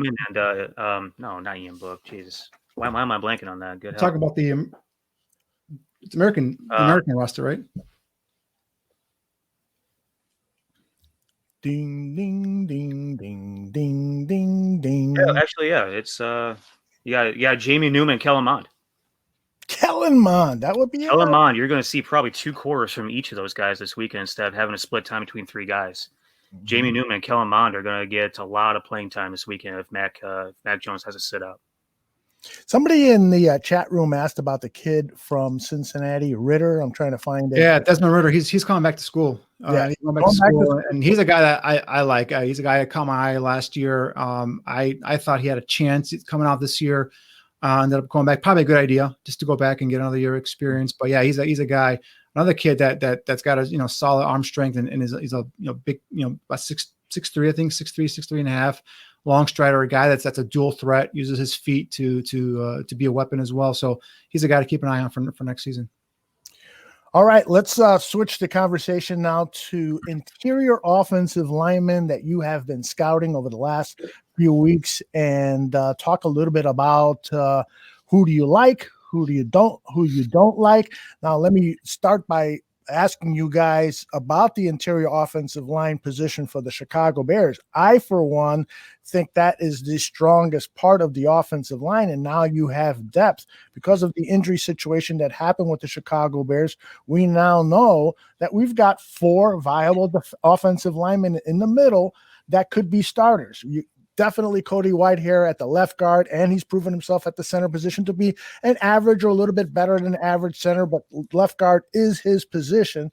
At center, we were all impressed by the play of Sam Mustipher, and it was a very some people are complaining that against better competition, he didn't play that well. Well, I'm not too worried about that. I see that he's a young player that's going to get better and better, but he certainly played very well at the right guard position. We saw Alex Bars there, and so and then who's the fourth? James Daniels. And then James Daniels, who played left guard and started that at left guard at the beginning of the position and played very well until the injury sidelined him. So you got 4 guys there at the interior of the offensive line. So perhaps that's going to be a focus of the draft for the Chicago Bears. Now, one other thing about those interior linemen is that Cody Whitehair does have that big contract, and it would be really difficult from a cap hit perspective to trade him this season, because you still be responsible for a good portion of his contract. But after the 2021 season, you can save some cap dollars and maybe then move into that left guard position or center position, whatever position he would be vacating with one of these young players. Your thoughts, first of all, on the Bears' interior offensive line. Anything you disagree with me? Anything that I got wrong?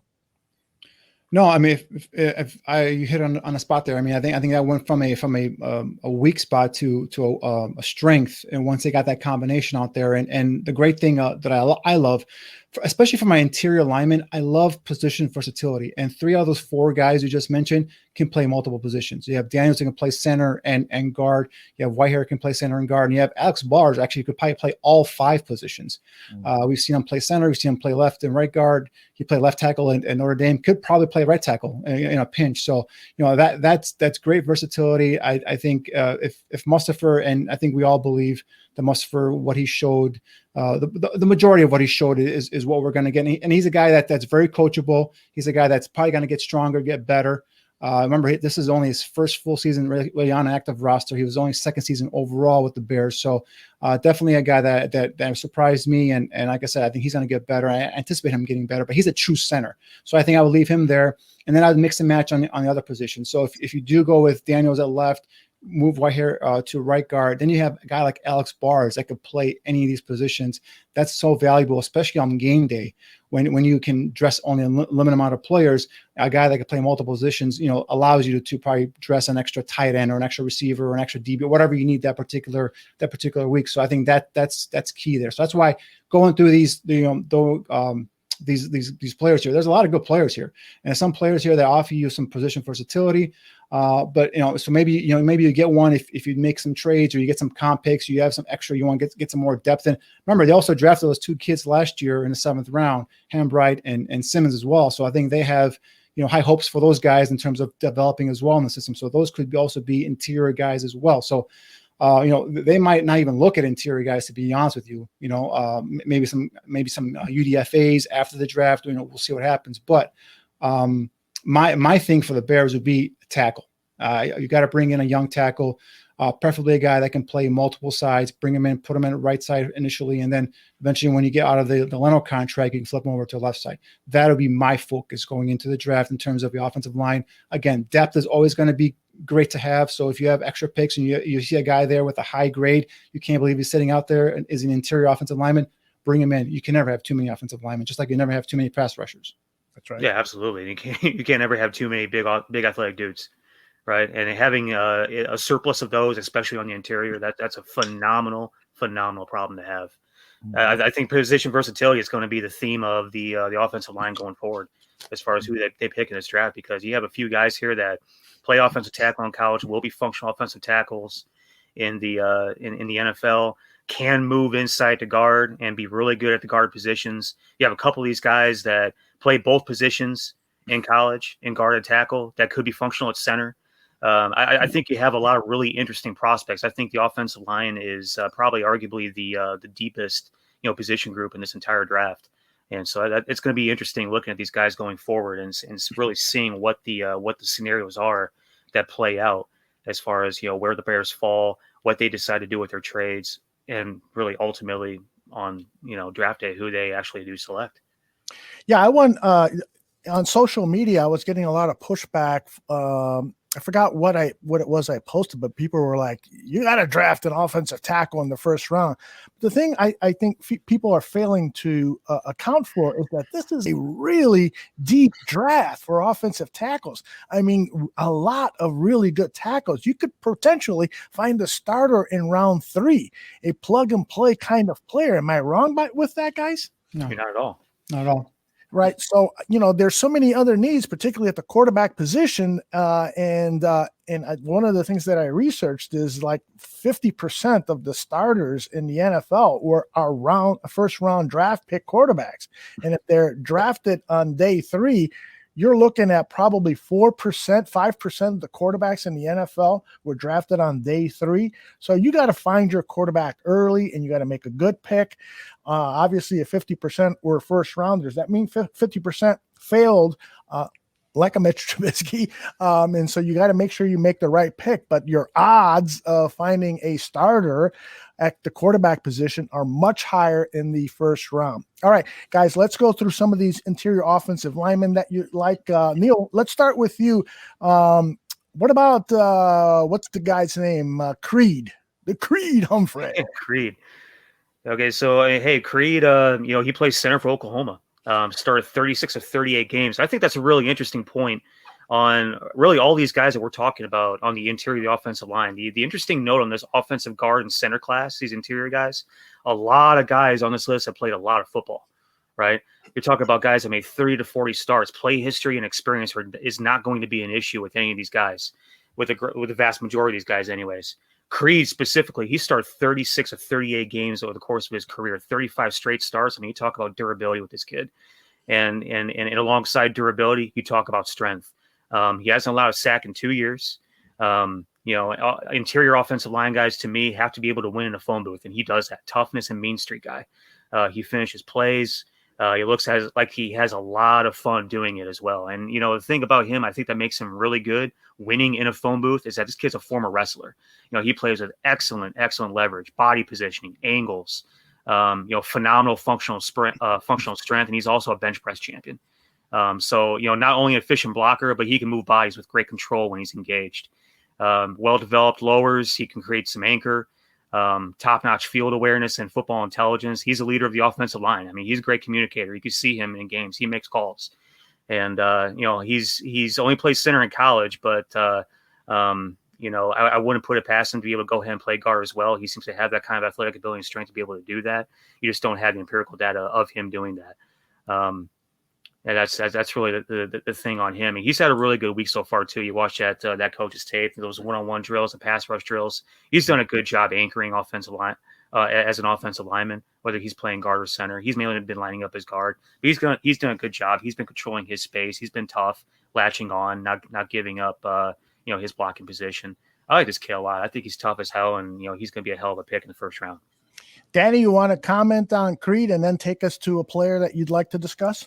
Yeah, Crete Humphrey, I love this kid. Like Niel mentioned, this guy was a starter as a freshman at Oklahoma.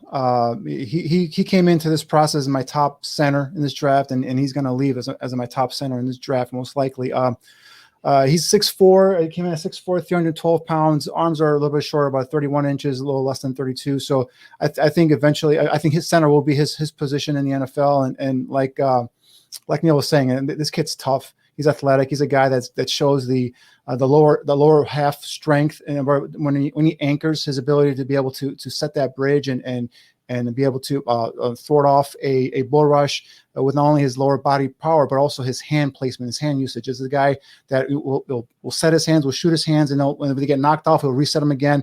He's consistently working his hands, and I love that about him. He's a guy a former wrestler. Whenever you hear wrestler and offensive line send in the same sentence, my ears perk up, because those guys know leverage. They know how to use their hands to be able to maintain and get guys out of the way. So this is a guy that is athletic. He shows ability to move left and right laterally.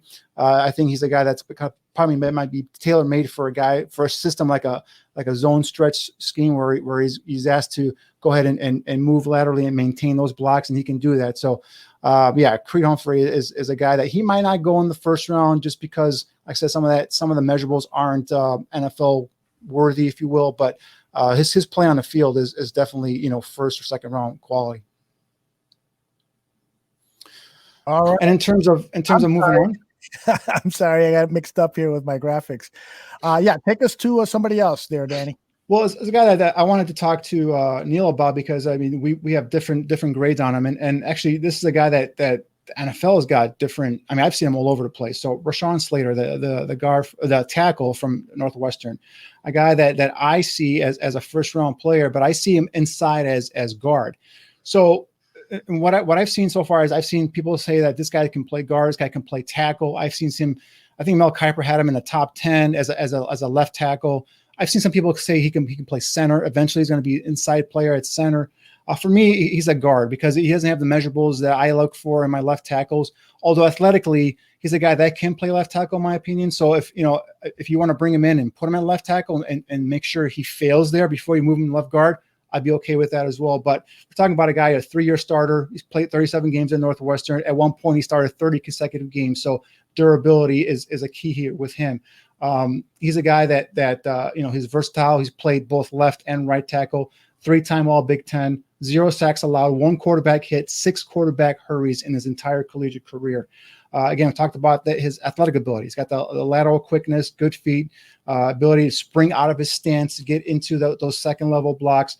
Run blocking, again, I see that quickness. I see hip flexibility that allows him to go ahead and run the field, connect on linebackers both in space and when he elevates to that second level.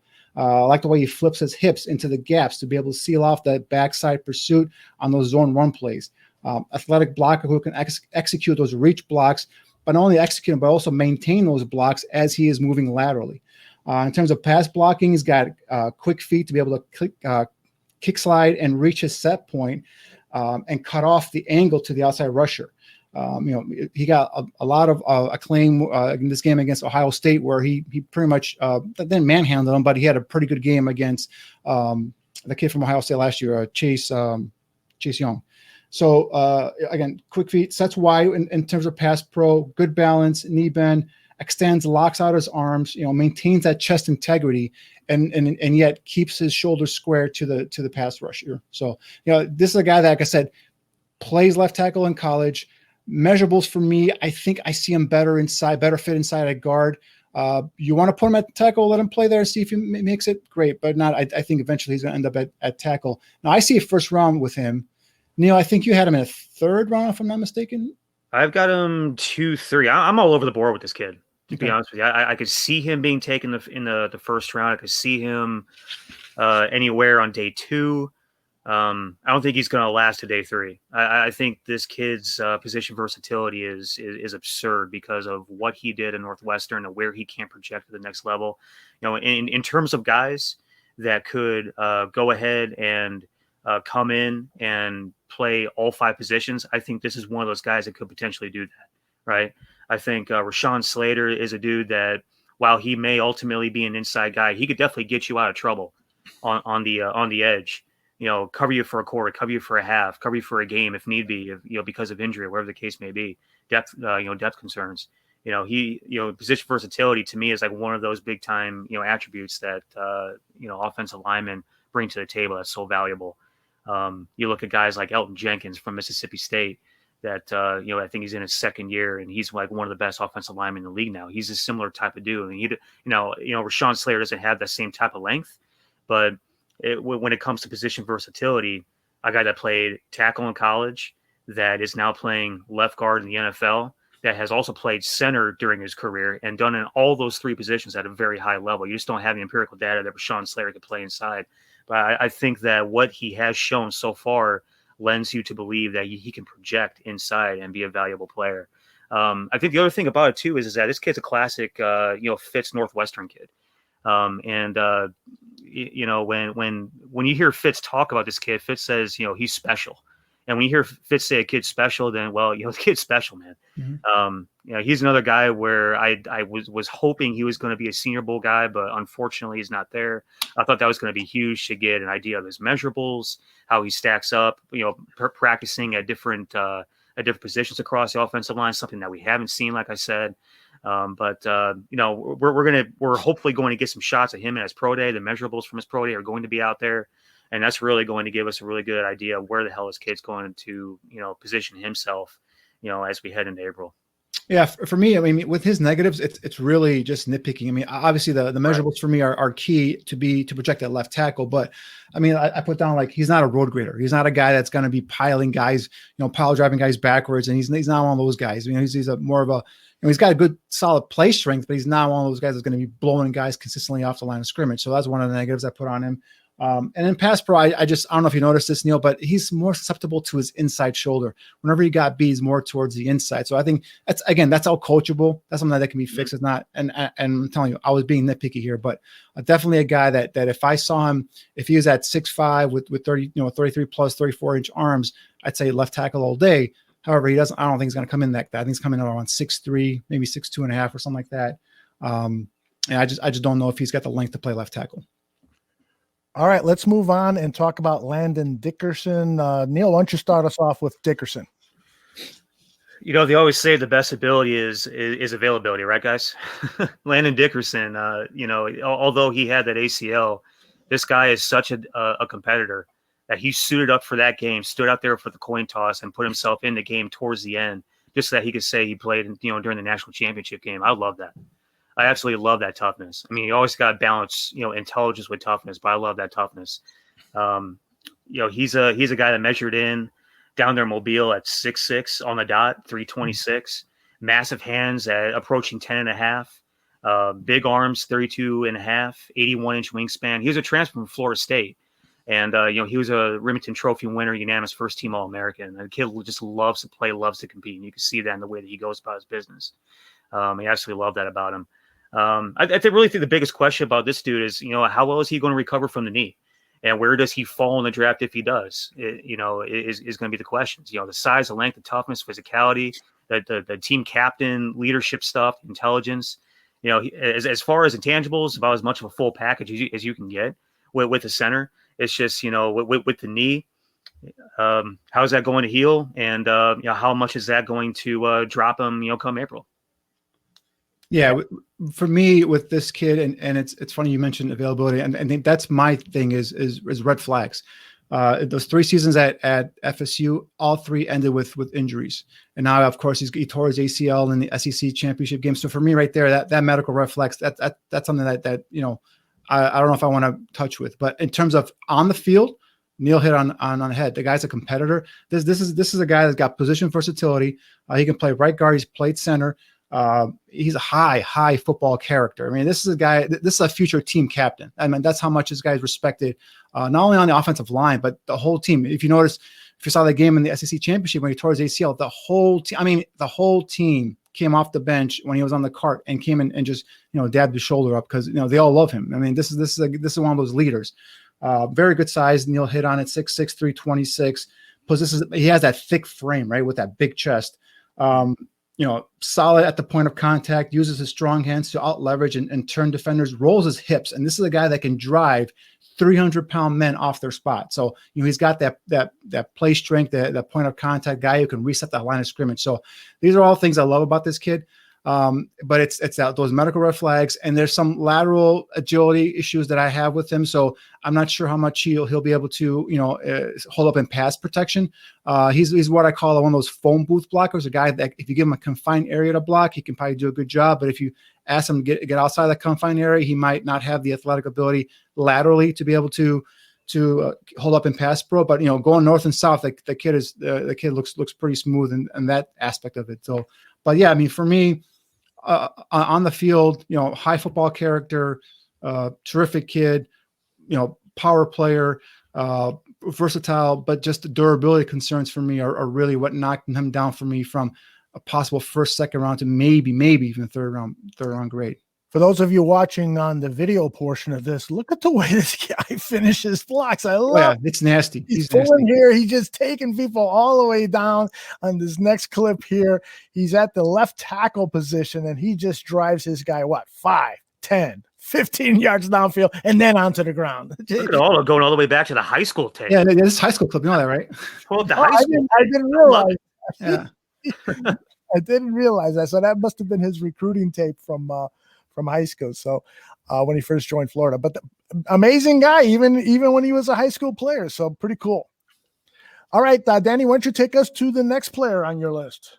Let's see. A guy that it's a guy that I love. Trey Smith from Tennessee. Talk about a high character guy. This guy is off the charts, off the field. He's already graduated. This guy leads charity coat drives. He speaks to youth groups. He won the inaugural Fritz Pollard Trophy. He was a Jason Witten man, the Collegiate Man of the Year. But what he does on the field is just as impressive. It's 6'5", 331 pounds, almost 34-inch arms. This is a kid that played left tackle and then had, unfortunately, blood clots that were pretty serious. He missed a year, I want to say, and then when he came back, they moved him left guard. And he's just as dominant. 2-time All-SEC first-team selection. This guy's played over 2,500 snaps on offense and only allowed 1 sack in his final 2 seasons. So this is a guy that produces on the field. Very good combination of size and length. We talked about some of that already. Solid athletic ability. This is the guy that you notice when he springs out of his stance. This is a guy that can not only just come out and fire out. He's got that sun movement out of his stance, but also he moves nicely laterally along the line of scrimmage. Has that short area burst where you can see him kind of accelerate, whether it's in like 5, 6, 7 yards, you can see him accelerate, especially get to those second and those third level defenders on his when he's out in the open field. Run blocking, I love him as a run blocker. He's a very good run blocker, especially on power blocking. Possesses that good play strength to be able to move bodies off the line of scrimmage. He has what I call throw guys out of the club type of strength. Just grabs them, contours them, turns them, and gets them out of the way. When he traps or pulls, he'll come out on the edge defender, and he will look to annihilate guys on the edge. And you see some of that nastiness too when he's out like on screens or on counters where he's leaning in front. He gets to that second and third level guys. I mean, you see that nastiness. He wants to bury guys, so I love that about him as well, that toughness too. So in terms of pass pro, demonstrates solid pop and drop ability, sets up wide and balanced, quick feet, lateral agility, allows him to be able to move his feet and mirror and pass pro. So again, this is a guy that I think gives you position versatility, has played left tackle, can play left guard. Obviously the blood clot thing is something that you need to look into. It could be a medical red flag, but This is a guy that I have a first round grade on, and he may end up going in the bottom half of the first round. He may end up going in the second round, but I'm telling you, this guy's a day one starter, guys. As long as he's healthy, he's a day one starter. Yeah, I agree with a lot of that. You talk about position versatility. He played. He played as a left tackle his freshman and sophomore year at Tennessee, left guard as a junior and senior.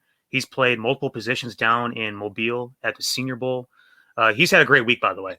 Yeah. If you guys have seen the coaches tape of the one-on-one drills and the team periods, he has had a great week, and he's I think fixed a few things about the way that he plays that I thought were negatives. In a sense that I think sometimes he can stop moving his feet. Sometimes he can get caught in quicksand. Ultimately, I don't have him as a first-round guy only because I don't think he's as athletically gifted as you'd probably want a first-round guard to be. But I love a lot about how the hell this kid plays the game. And that's been something I've loved about him ever since his high school days. He was one of those dudes that was so fun to watch. Now granted, he was a man amongst boys in terms of level of competition out of Jackson, Tennessee. But he played with a mean streak on every single play was a highlight. It was so much fun to watch. He was a pound of fist on the table type of dude. And, he only carried that with him, throughout the course of his, college career. Good dude off the field, mean dude on the field. I love that stuff about offensive linemen. But it's just, the laziness with his technique at time was the only reason why I really had any sort of negatives on him. And of course, like I said, he's not a freakishly gifted, athlete when it comes down to it. But, not to say that he's a bad athlete. Like he's a really good athlete. I think he's probably a second or third round, type of athlete when it's all said and done. But again, like the best thing about this kid, I think, is his play strength, his functional strength, that throw dudes out of the club, type of strength. When he gains control, he can dominate. And I think he's only going to get better and continue to grow in the pros with better coaching. I'm excited by him. Trey Smith out of Tennessee is a guy to keep an eye on. Niel, why don't you take us to the next player you'd like to highlight for us? I think Aaron Banks out of Notre Dame is probably the next guy on my list. Notre Dame guy. Oh, take it easy there. Dan. No, I love this kid. Don't. Aaron Banks, man, he measured in down in Mobile at 6'0", 5'3", 338. Redshirt junior. Notre Dame, 10 and an eighth inch hands, 33 and an eighth arms, 82 wingspan, consensus All-American. Another one of these guys that boasts longevity. 31 straight starts, 38 games played at Notre Dame. Another big body dude that's hard to move and plays with a ton of physicality in the run and passing game. I think he's productive and efficient. He could really open up some space, able to redirect with ease, gets great extension with his arms. He has great length there. Obviously, we talked about a 33 and an eighth inch arm. I don't think he's the most fluid guy necessarily at the second level or downfield, but he can function. And the Rose Bowl, there was that one play that you saw this guy really open up and run downfield. I mean, the big boy can move. Had a really good game versus Alabama, I thought. I think he can improve picking up blitzes. He could wind up on either side of the center at the next level. And really, when you look at the drills down in Mobile, he really did look a hell of a lot more, I want to say, natural playing right guard than he did playing left guard. Just in drills, just in team stuff. I mean, that's really nothing to really, go off of as far as gospel goes. But I think I said a couple weeks ago when we started talking about the interior offensive line, my guess was that once he gets to the next level, he's going to start off at right guard because, I think his athletic and physical attributes, sort of suggested that. And I think you saw a little bit of that, proof in the pudding, this week down in Mobile. But you get the feeling he's an awesome teammate too, though. You love the stuff like after plays, after scores. Often, he's the guy covering downfield, picking up his guys off the floor, lifting them up in the end zone. You love a lot of stuff about this kid. And if you ever heard the kid speak, he's a very well-spoken kid. I think he's a second-round talent, in my opinion. And it's going to be hard to pass him up if he's available. Speaking of passing up, I made this joke on Twitter. If you could pick an entire offensive line with the first pick of the first round or a first round pick, I would pick the Notre Dame offensive line. With the 20th pick, the Chicago Bears, Aldo Gandia, and the Chicago Bears select the entire Notre Dame. Hey, you won't get any complaints from me, man. Those boys can play. Oh. I think we've talked about four of them already. The only one we haven't talked about is the center, I believe, right? And your boy Hainsey is it Hainsey or Hainsey? Hainsey. He's doing well at the Senior Bowl, man. Hell of a week. Yeah, he's playing guard, which is where I think he's going to end all up. 5 positions. Yeah, and he's playing some center, and he's playing right tackle. Honestly, I'm left tackle, yeah, but I saw him center Today, right guard, he's on the left tackle a little bit today. Okay. Here's the thing about those guys, great. though, too, though. You know, their strength coach is a guy by the name of Matt Balis, right? Matt Balis, I was with him at Mississippi State for a short period of time. You want to talk about a dude that just oozes toughness and energy is Matt Balis. There was a thing that Mississippi State players had called we were Balis made. And when you talk about the toughest teams at Mississippi State when I was there were the teams that were underneath Matt Balis. And I think you see that emulating out into this Notre Dame offensive line, some of these defensive linemen, the way that this team has played, which has been a hell of a lot different than I think during the course of the past 10 to 20 years. They play with a different kind of toughness, with a different kind of energy about them. And I think the way this offensive line plays is directly attributed to how Matt Balis coaches his guys, the way he runs them in the strength room, the kind of program he puts them in. And toughness has been a common theme across the board with all these guys.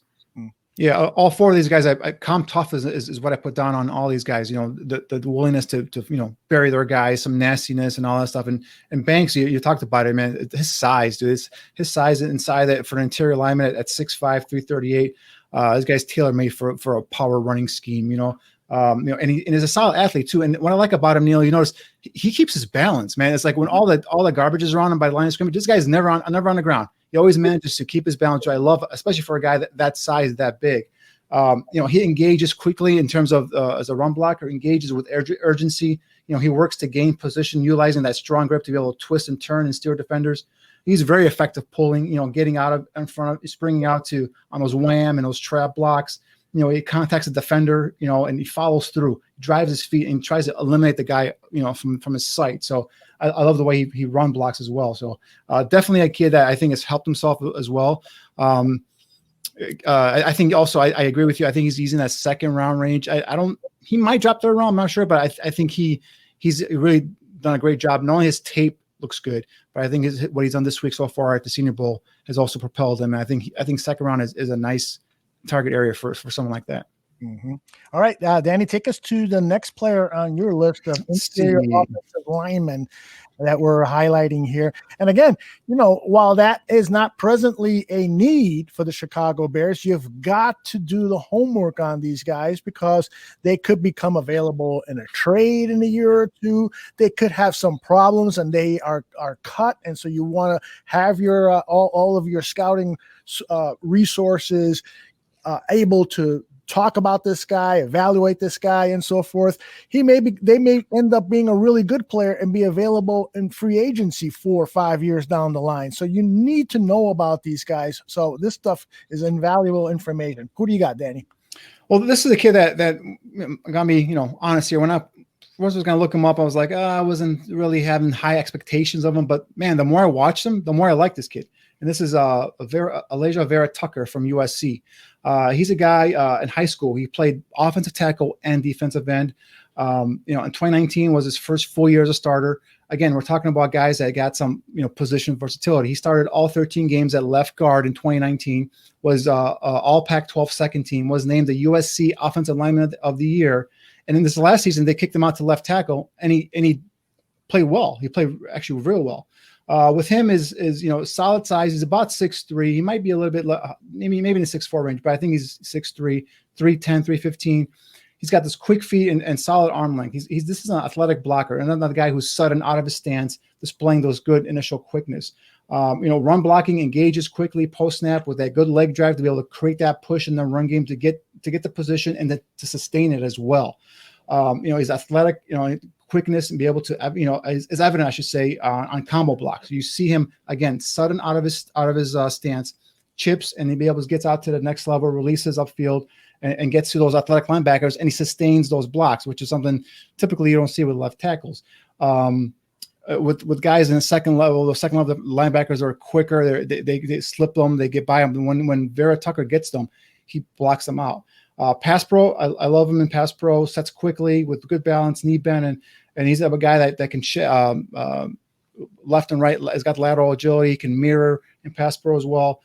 He's got the quickness to be able to handle any sort of counter spin to inside move to his inside shoulder. So is this definitely a guy the more I watched, the more I liked him. Now, again, he's a guy that I probably project his best position could be inside at guard. He did play well at left tackle, but I think eventually he's probably going to, his best position is inside at guard. So I'm curious what Niel thinks about him. I'm pretty much right there with you. I think his size dictates a move inside. But I mean, the thing with him is that I love guys that love to compete. And the biggest plus with him is that, he was one of these guys that had all the intentions of sitting out this year. And the Pac-12 decided that they were, going to go ahead and play some football. And he came back right away and, wanted to go ahead and compete. I love guys that want to play. This is a dude that I think that there's things that he can improve about, his game. He can improve his anchor. I think at times he can get overtaken. You don't see a whole lot of power there, in my opinion. But he can play with leverage. He has great feet. With his athletic ability, he can eliminate a lot of minuses, which is something that you really look for a lot of times with offensive linemen, because you're always going to get out of position. Can you eliminate minuses? Can you take back can you recover from being out of position a lot of times and make a play? This kid has some really nice athletic ability, and I think he's got a hell of a high ceiling. He's probably a round 2 to 3 guy. He's definitely a second day guy in my opinion. We have him listed off the USC website at 6'4", 315. What those actual measurables are going to be is going to be interesting going forward. But he's got a lot of intrigue, and again, position versatility. Danny, you touched on it. Left guard 19, left tackle in 20. He was a 6th man in 2018. He played all over the ball. Mm-hmm. So I mean, he's a really intriguing player. That he's going to be one that's going to be really interesting to see what comes out of his pro day. Right. He's a guy, like I said, the more I watch him, man, I'm like, this guy can play. And he's got, you said, Neil, he's got that nastiness to him as well, especially when he's in the second and third level. You look at the Barry guys again. I love that about him too. So pass pro is good. Run blocking, he can probably get better at, but he's probably going to need a little bit more stronger. He's got some more room in that frame to add some more muscle, I think. Mm-hmm. So I definitely think he can get stronger at the point of attack. But man, yeah, this is a kid that the more I watch, like I said, the more I watch it, the more I like him. All right, Neil, take us to your next guy. Speaking of guys that are just tough and physical and full of ass kicking, Wyatt Davis. I think this kid had real round 1 potential before he got hurt at the last game of the year there. He's a kid that measures in, again, another 6'4", 315-pound kid based on what they had listed on Ohio State's website. Second-year starter, first and second team All-American in 2019, depending on where you looked. Only about 15 pressures and no sacks. I mean, this kid's a stout build, strong dude, great functional strength, shows power. He's a mauler in the ground game. He's a bulldozer that creates some massive holes. And you also love his quickness too. His quickness and agility. He's got great feet and balance as well. So he's got those athletic attributes as well. And the kid looks for finishing opportunities. You can find some clips of this guy absolutely burying guys in the ground. Right. I think there's still work with this kid to be done on pass pro. He's got some coaching to be done at the next level. But, in terms of guys with high ceiling and toughness and physicality, I think he's going to be a contributor at worst in his first year. And again, I say that, all things being equal as far as his health and everything else. But I do love that, I talked about Elijah Vera Tucker coming back to play after either deciding to sit out or declaring, whatever the case may be. Same thing with this kid. The kid declared he was going to, sit out the year, prepare for the draft. After the Big Ten decided to go ahead and play after all, as a competitor, kid that loves to compete. Obviously, he's a team first guy, came back, played the entire year, put his, obviously his career on the line, got hurt the last game of the year. Hopefully it's not that serious. Hopefully he comes back and, is able to, get back to full health and be the player that he was at Ohio State. But I love the way this kid plays. Toughness, physicality, agility, quickness. He's a mauler, finishes guys. He's got a lot of the things you look for. Checks a lot of boxes. He's number 52 on these clips, by the way. Go ahead. Take it away, Danny. Yeah, I mean, Neil hit it all on the dot there. I mean, but the other thing about this kid is he's a former high school basketball player and was obviously a 5-star recruit. His grandfather is Hall of Famer Willie Davis from the Packers. So that's he's got some lineage there. But yeah, I mean, for me right now, he's a better run blocker than a pass blocker. And like Niel said, he's nasty in terms of run blocking. I think he's probably tailor-made for a scheme, because I see a lot of those inside zone blockings, and he's burying these guys. So I think he's tailor-made for those zone blocking schemes. The only thing with him is I didn't see much versatility. I mean, he only played right guard. Is he someone that can swing over to the left side and play some left guard? We haven't seen that at Ohio State. So is he a guy that's strictly just going to be a right guard at the next level? We don't know, but he's definitely going to be a guard. And the injury was kind of weird because I know he couldn't put any weight on his foot. So I don't know if it was an ankle, an Achilles, a knee injury. I'm not sure what it was. And I haven't seen anything in terms of, clarifying what the injury exactly was, but it'll be curious to see how those medicals come back. But yeah, this is a guy, a 2-year starter, a guy you could probably plug and play right now at right guard at the next level. So high on this kid, very high on this kid. But that's the only reason why, I have him like first round, second round. I'm not quite sure, injury wise and pass blocking. He still has some deficiencies there that he's got to get coached up on. But definitely a better run blocker than pass blocker for me right now. Plug and play. I love that term. Danny, take us to the next player on your list. All right, let me see here. Let me get a guy that's a little sexy. Well, I don't know if this guy's sexy, but Deontay Brown from Alabama. I think the last thing you'd call him is sexy. He's about 6'3", 364 pounds. This is a guy, a 3-year starter. He's made 25 starts, played in over 47 games. A 2020 first team All SEC. He played in 757 snaps this past season, missed only 2 assignments, committed only 4 penalties, allowing a half a sack, 1 pressure, and 5 quarterback hurries. The thing about intriguing about this guy is he's 6'3", 364. He's got a sloppy body, right? And what surprises the hell out of me is he's athletic as I don't want to swear here, but he's freaking athletic. And he's a guy that when he bounces out of his stance, he gets out to the second level. And when he gets to his second fit run linebackers, he annihilates guys. So definitely a guy that intrigues me in terms of his ability to be able to be a dominator up at the line of scrimmage, a guy that can help reset the line of scrimmage, move guys off their spots. Athletic, more athletic than I thought he was going to be. So he intrigues me a lot. So far, I think he had a rough first day at the Senior Bowl.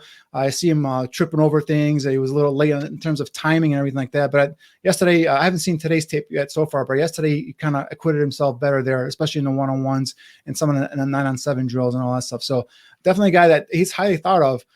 Just for me, I don't know, Neil, that's why I wanted to bring him up. Like for me, he's more of a day 3, round 4 guy. So I'm curious in terms of, even though I just rattle off some of the positives about him, it's just the sloppiness. So there's some times where he's a tad bit late in terms of recognizing in pass rush situations, a free defender coming at the quarterback.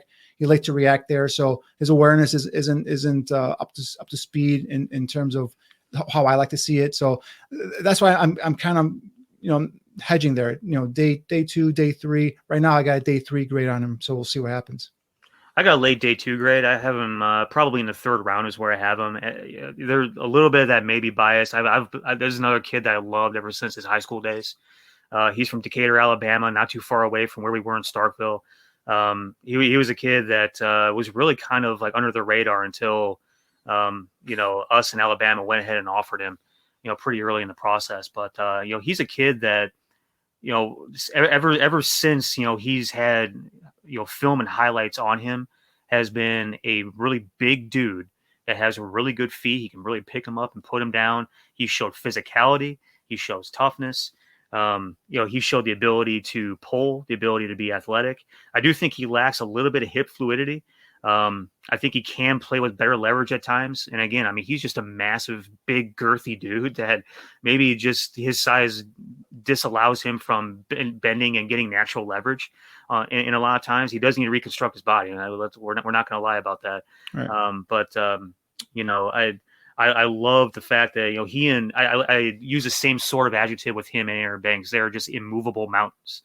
Like they're just big, immovable dudes. He moves his feet well, decent laterally, but I mean, the big thing about him is that too is he's a great character kid. He comes from a 2-parent home, great family. He's always been a well-mannered dude. Never a guy that would even be remotely one you'd think of to embarrass the program or the franchise off the field. Hard worker, blue collar. He just gets after it.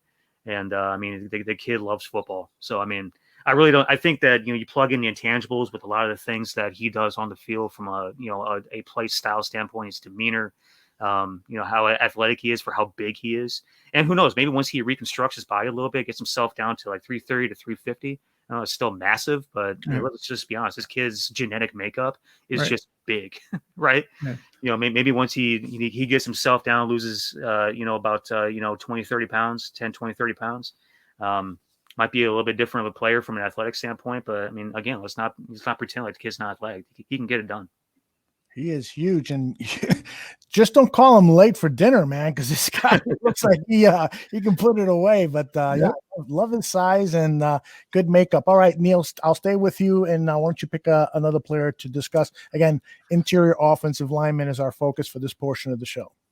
Yeah, the third center that I had on my list, which may not be the third center after what we're seeing down in Mobile, Alabama anymore, but Trey Hill out of Georgia, another dude that I loved in high school. You talk about dancing bears. Trey Hill is a dancing bear. Trey Hill was a dude that was he was pretty much raw for life, as far as a kid with no technique and just really played the game with physicality and athleticism and toughness. This kid is listed as 6'4", 330. If you see him on the hoof, you wouldn't guess it. Outside of the fact that he's just a muscular, big bone dude, he's definitely not a sloppy body kid. He's a kid that came into Georgia. He started 26 out of 36 games. He missed the last 2 games this year due to injury. UGA alternates their captains as well. He was a captain at one point this year, so you know that he has the intangible of leadership behind him. I talked about his high school evaluation. He was a definition of just big athletic dude. I think, the thing that he hasn't quite figured out yet is how to stay on blocks. I think that's a coaching thing. He came into Georgia as a raw specimen with zero technique. Is he still learning? Possibly. But I think that's going to be a learning curve continuing to go forward. But I think the reason why I have him as a day 2 guy is just because a lot of times you just can't pass up on big and athletic. And as a kid that does have all the athletic tools that you want in an interior offensive lineman, whether he stays at center, whether he moves, to the left or right side of guard, as an interior dude, he's big, he's massive, he's athletic, he can move his feet, he's a dancing bear, like I said. I love this kid. I would definitely, go ahead and quote unquote overdraft him in the second day, knowing that there's still a little bit of work to be done on him. He indeed is massive. Danny, your thoughts on Trey Hill? Yeah, pretty much echoing the same things. I love the versatility, guy that can play center and guard, 2-year starter. Again, another guy, with a big size at 6'3", 320, but moves, quicker than anticipated. And he's got that competitive toughness that we're talking about, the guy that will bury and finish his blocks. I love, if I see a center or any offensive lineman just burying and finishing his defenders, he's right away, he's on my list as the guys to keep an eye on. In terms of his play strength, he's solid at the point of attack. He can sustain and keep his blocks. I like the way he plays with his pad levels. He gets them low and he gets underneath the pad levels of a defender and he out leverages them. So that's good, especially for interior offensive lineman, namely a center. He's got some gap power ability in terms of, he's a guy that's got ability to invert defensive tackles, bend them backwards at the line of scrimmage. So he's got that raw power in his strike in his hands. Definitely a guy that like Niel said, at that next level, you see him kind of being a tad late, reaching those second level blocks. Not as explosive in terms of getting it when he gets to those second level blocks in terms of annihilating those guys. So maybe a better angle, maybe just getting better shape, getting out there quicker and faster. But yeah, definitely a guy, if you bring him in, we're talking about position versatility, guys played at a big time program, probably a guy that, start at center for you. I don't know if by day 1, but definitely, early on in his career. I know you guys haven't finalized where we're going to put these guys in our draft board, what round we think they should be valued at. But I'm guessing right about now is when we're talking about day 3 candidates. Danny, who do you have? So day 3 guys, the guy I have right now, and I'm curious to see what Niel thinks of this guy, is Ben Cleveland from Georgia. Big, burly guy, 6'6", 354 pounds, 33-inch arms, 2-year starter. talk about his size. He's strong at the point of contact. This is what I call a people mover. This is a guy that provides that physical presence.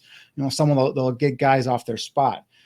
He's a guy, more of a north-south blocker, power blocker for me in the run game. He's a guy that drives his legs on contacts and helps, we talked about earlier, resetting that line of scrimmage. Possesses that power grip to be able to turn, control, steer at the line of scrimmage. In pass pro, it's a lot of hit or miss. I like the way he anchors in terms of, setting a wide base, using that strong hand grip to be able to latch on to the center or the chest plate of a defender and being able to control a bull rush. But he's got, issues in terms of athletic prowess, lateral agility and all that stuff. So limited quickness. He's more, again, a guy that as a pass blocker, I see more like one of the guys like that confined area. I call them those phone booth blockers. Guys can only go so far. So, for me, he's limited athletically. We see that stiffness in the lower half, especially when he's out in front, out in that second level. There's a lot of times he just whiffs at those second level linebackers. He just can't reach them. So, for me, he's a guy that gives you some nice backup versatility. So I see him more as a guy that's a day 3 guy, a guy you could probably bring in as a backup. So I'm curious if Niel sees him the same way. I had him kind of late day 3, 6th, 7th round guys where I had him. Love his size, 6'6", 6'0", 6'3", 354, 9 6/8 hands, 33-inch arms, 79 1/8 wingspan. And again, another guy I liked in high school, and now he's being talked about as an NFL guy. Funny how that happens. Like him even now more with that great big beard. I mean, you gotta love glorious facial accessories on offensive linemen, boys. That is a mug shot and a half, right? On and off starter for 3 years. Finally, this year he's full time at right guard. Got All-American recognition. We talk about the great size. I really think that his size, his competitiveness, his mean streak, demeanor that he's supposed to have, that I don't necessarily see on every play, play in and play out, but you do see it in flashes. Those are the best things about him, in my opinion. I think everything else, Danny, you touched on it. His agility and quicks, his ability to function at the second level, some of his fundamentals and technique, or can all those things can be a little bit mundane. Even sometimes I feel like his strength and power can be a bit mundane, and maybe that's because I watch him after I watch guys like Trey Smith and Wyatt Davis, right, and these guys that just go and kick ass on every single play. But he's got some redeeming qualities in his size and his competitiveness and his toughness and all those types of things. I think he's had an okay week. He didn't necessarily stick out. He didn't necessarily put me to sleep though either. I'm going to watch him a little bit heavier. I didn't get a chance to watch his side of the ball from practice today, but obviously after we get off this show today, I'm going to go back and watch some more tape, and then obviously we're going to watch the game on Saturday like we're little kids. But he's an interesting prospect. I see him as a late day 3 guy. Yeah, even when he pulls out, he gets out to pull and the trap, it's lumbering. It's a guy that you could see doesn't have the foot quickness to be able to get to his blocks at times. So and from all I can gather, he's a great guy, great kid. Just athletically, it just doesn't have it for me. But he has a size. He has that point of attack, power, and strength where he can, if you need him to come in and replace your starter who got injured or start for a game or two, definitely a guy would give you some quality depth. Okay, that's from Cleveland we just talked about. Niel, you got a day 3 prospect you'd like to showcase? How about Robert Jones? We got to keep it Chicago a little bit, right? Don't we? Yeah. We got to talk about our Chicago guy. There you go. 6'0", 4'2", 319 measured in, 9 5/8 hands, 33-inch arm length, 79-inch wingspan from Rockford East High School. He was a junior college kid. Came in to Middle Tennessee from Highland Community College, where he played left guard. Started 18 out of 20 games over the 2 seasons he was there. Has that standard offensive guard build, thick, powerful looking lowers. Has a lot of power. He can manhandle opposing players. Has a lot of nasty. Plays hard. He reminds me of Fetty in a few ways with his body type and how thick and powerful he can be. I think he's got better lower body than a Fetty does. He can move his feet better than a Fetty. Mm-hmm. I think he can come in and probably be a starting right guard right away. Could potentially move his way into left guard. But he's another one of those guys that you look at what he's done. This week in Mobile, he's played a few different positions. He's looked stout and smooth. He's had great hands. Great use of his hands. He's been strong, physical, and mean during drills. He's a kid that has really moved up my board with the past couple days that we've had him on tape in Mobile. I don't know if you feel the same way, Danny, but he started off as sort of like a late day 3 guy. I have him early day 3, possibly moving up to day 2. Yeah, he's impressed me as well down in Mobile. His ability, like you talked about, his power at the point of attack, his ability to move laterally, some agility. They even had him playing right tackle. I saw that yesterday's tape, and he had him at right tackle. He didn't do too well right tackle, so I think guard obviously is going to be the position for him eventually in the pros. But yeah, he's definitely opened up some eyes. Show the ability, like I say, there, nastiness to be able to throw guys on the ground. That strong grip I talk about, grabbing guys and just tossing them. So definitely a guy that's moved up. I'm probably thinking around 4 probably is what I'm looking at right now. That still might be high on some cases because this is a guy that's coming from low level competition.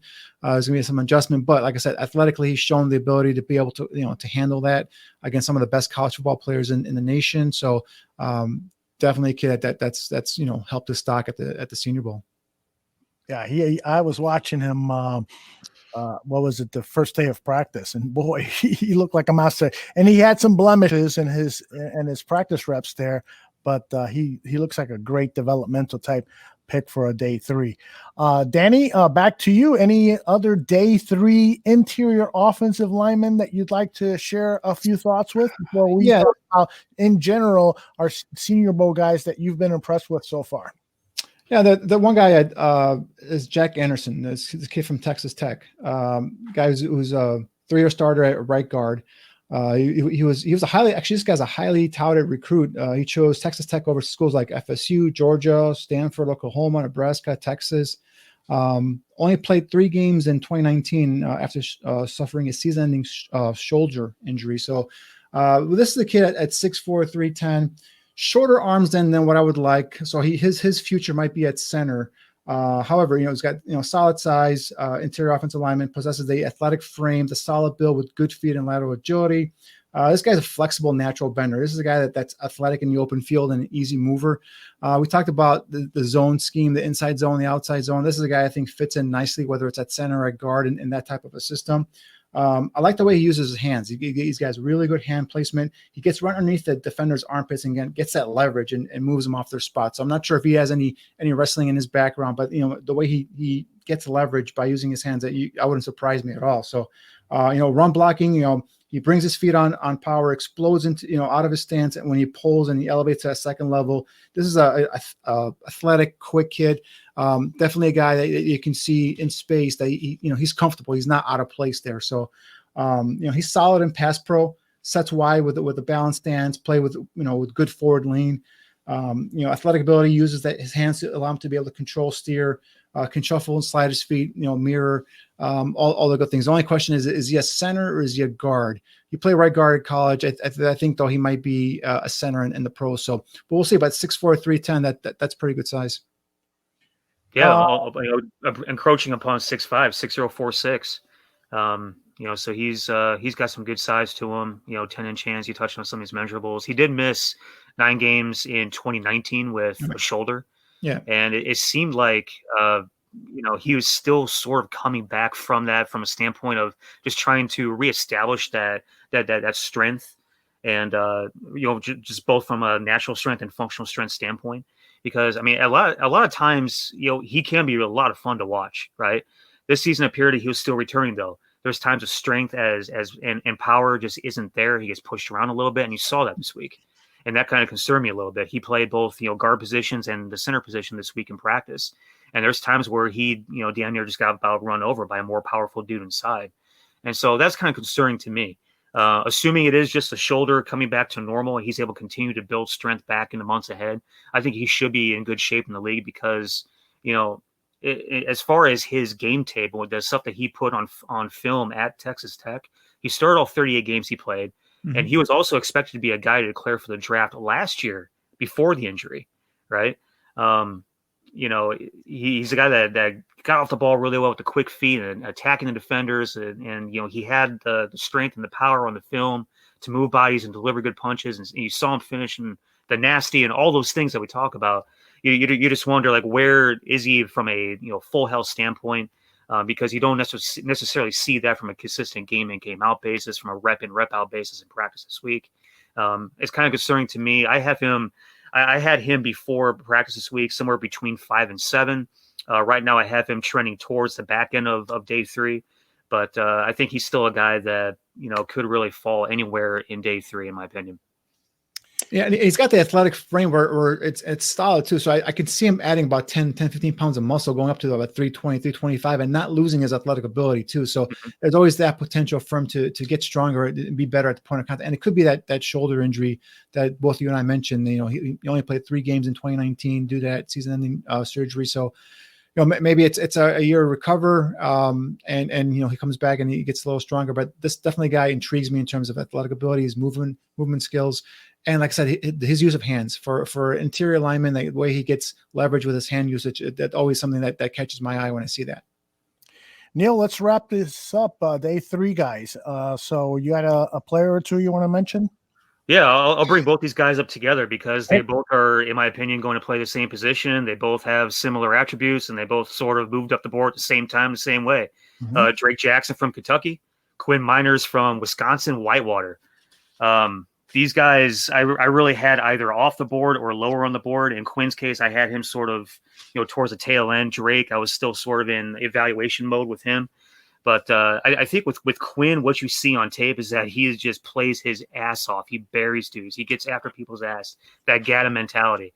And he's put together a really, really productive and board, rocket ship week as far as the way that he's, moved up his stock. He's a dude that, in practice, he's been tough and mean. He competes his ass off. He shows that he can anchor. He's quick off the ball. He's strong. He stays in control, and the thing that you notice, whether he's playing center, whether he's playing guard, once he gets a hold of you, it's like a vice grip. He doesn't let you go. He hasn't gotten beat once this week, I don't think. He has put guys on the ground. He has controlled his space. He can play in the phone booth. He can play in space. I love the way this kid competes. And man, you got to love that belly too, man. For sure. Beer and cheese, man. Beer and cheese and bratwurst, man. That's all that dude's about right there. Beer, cheese, bratwurst, and toughness. But the kid's athletic as hell. I don't know if you guys saw him, dunking, flat-footed on a 10-foot rim. Yeah. I can't wait to see what kind of athletic numbers this kid, these explosion numbers this kid puts up at his pro day. Whether it's this upcoming month or the month after. I'm really amped up about this dude. I've got him going either late day 2 or early day 3 right now. He's jumping up for sure. It's not like he's a small dude from a small school, man. He's just a shade over 6'3" at 6'3 1/4, 320 pounds. His hands are 10 1/4. His arm length is 33. Wingspan is 82. Like, he's got all the measurables. He's got all of the video. He's got all the toughness. He's got all the attributes. It's just a matter of, how much of a risk are you willing to take on a Division III kid? If you're Ryan Pace, right? I mean, I love everything about this kid so far. I'm just kind of tempering my emotions right now by putting him late day 2, early day 3. I think that might be where he ends up, but man, I just love the way this kid plays. Drake Jackson sort of escalated at the same way at around the same time, same type of player. Doesn't quite have the measurables, in my opinion. No, he's just under 6'2" at 6'1", 7/8. He's 290 pounds, small hands, bizarrely small hands at 8.5, 31 1/8, arm length, and 77.5 wingspan. But regardless of this dude's measurables, he's strong. He has great leverage, whether it be natural, the way that he plays, right? He has great leverage. He controls his man, locks on, grip of steel, same way as Miners. Keeps his base balanced, feet apart. There's no patty cake with him. He engages. He stays engaged until he says so. Both these guys play the game the same way with the same sort of attributes and the same demeanor on the field. Toughness, physicality, ass kicking, Gata mentality. I love both these guys. I kind of have these guys both in the same boat as like a late day 2, early day 3 guy. Yeah, I got breaking news for you guys. According to Dane Brugler, I got it up here on the screen. Wisconsin Whitewater offensive guard center Quinn Morenz broke a bone in his right hand today during practice. According to sources, he played through the injury and finished practice and still plans to play in the game on Saturday. Tough dude, hashtag Senior Bowl. That's the kind of guy you like, right? Toughness. He's a day 2 guy all the way now. He might be a day 1 guy. He just moved up First round. How about it? He's a special guy, man. He's a special Beer guy. cheese, baby. I had never seen him other than this week. I mean, I'm not out there scouting Division III Wisconsin Whitewater, but definitely. You don't watch all those games? I watch them every week. What are you talking about? But man, it's like when I saw the tape, I'm like, damn, who is this guy? He's not, he's not a guy that's scared to go up against competition. He's not intimidated whatsoever. He took Patrick Jones from Pitt and he just buried him yesterday. It was a clip I think I tweeted out. I think this is the clip right here I tweeted out. Or he just buries him, man. It's like ruthless. I'm like, dude, like, these are like, Division Power 5 conference players here, guys that that they're all ACC and all that stuff, and he's just burying him. He doesn't care, and he plays with this attitude that. I agree that this guy has moved up. I mean, he probably went from a late day 3 to an early day 2 guy. I'm like, I wouldn't be surprised if he goes second, third round now, not whatsoever. But a guy, I think that he's a guy that I like him better at guard than at center. They've been playing him at center, and I don't know if it's just because the whole he played guard at Wisconsin Whitewater, but I think center was just a thing where they were just trying to try him out there. And I don't know if it's the whole snapping the football thing. It's got some distracted, but I saw him get a little. Beaten in terms of not badly, but just, he wasn't as dominant as he was at guard, especially on those one-on-one drills. So I would just leave him at guard, whether it's right guard or left guard. I don't know if he can wear that jersey that way in the NFL. He's gonna get, fined for showing that belly like that. But definitely a guy that you add him to an offensive line, and it might take a year or two, maybe to get ready, to get up to that competition, to be at the competition. But we've seen it happen before, right? At the Senior Bowl, guys like Ali Marpet. There was another guy. Just his name just I just drew a blank on him. But guys that come down from these things. You remember Titus Howard? Titus Howard, the guy. Yep, he went in the first round. Alabama. Yeah, he went in the first round. I was like, holy cow. I didn't even think he played that great as a first rounder at the Senior Bowl, but clearly, it was Bill O'Brien, so we'll give it a pass. That's true. That's a good point. And maybe that's why Deshaun Watson wants out of Texas. Out of there, right? You drafted him in the first round. Right. But yeah, I mean, it's every year it seems like we have a guy come from out of nowhere and just end up putting on a show, and this year it's this kid from Wisconsin Whitewater. Very cool. All right. Is there any other player that you really absolutely must share some thoughts with regarding day 3, Danny? I mean, the only other guy that I have here is a local kid, Kendrick Green from Illinois. He's a guy that, again, we're talking about a guy that's got possession versatility. He's durable. He finished his college career making 33 straight starts. He's a guy that's second team All Big Ten this past season. He's a consensus All Big Ten first team. Second team All American, consensus All Big Ten first team. He started games at both left guard and center. So we're talking about that, the position versatility. We're talking about a guy that is more quicker than strong. He's a guy that, average size for an interior blocker, but he's got that good quickness, that sudden movement to be able to, get off at the snap and get into his defender and get his hands on them and be able to torque and move. He's a guy that I see him as a center at the next level. A guy that's got good lateral quickness, good agility. Again, another kid that when on those combo blocks, he's able to chip and release at a second level, get to his linebacker on those run fits and be able to, screen and move him out of the way. So this is a guy that I think is getting some, not getting as much attention as I think he should probably get, but we're looking at a guy probably, 4th, 5th round, something like that.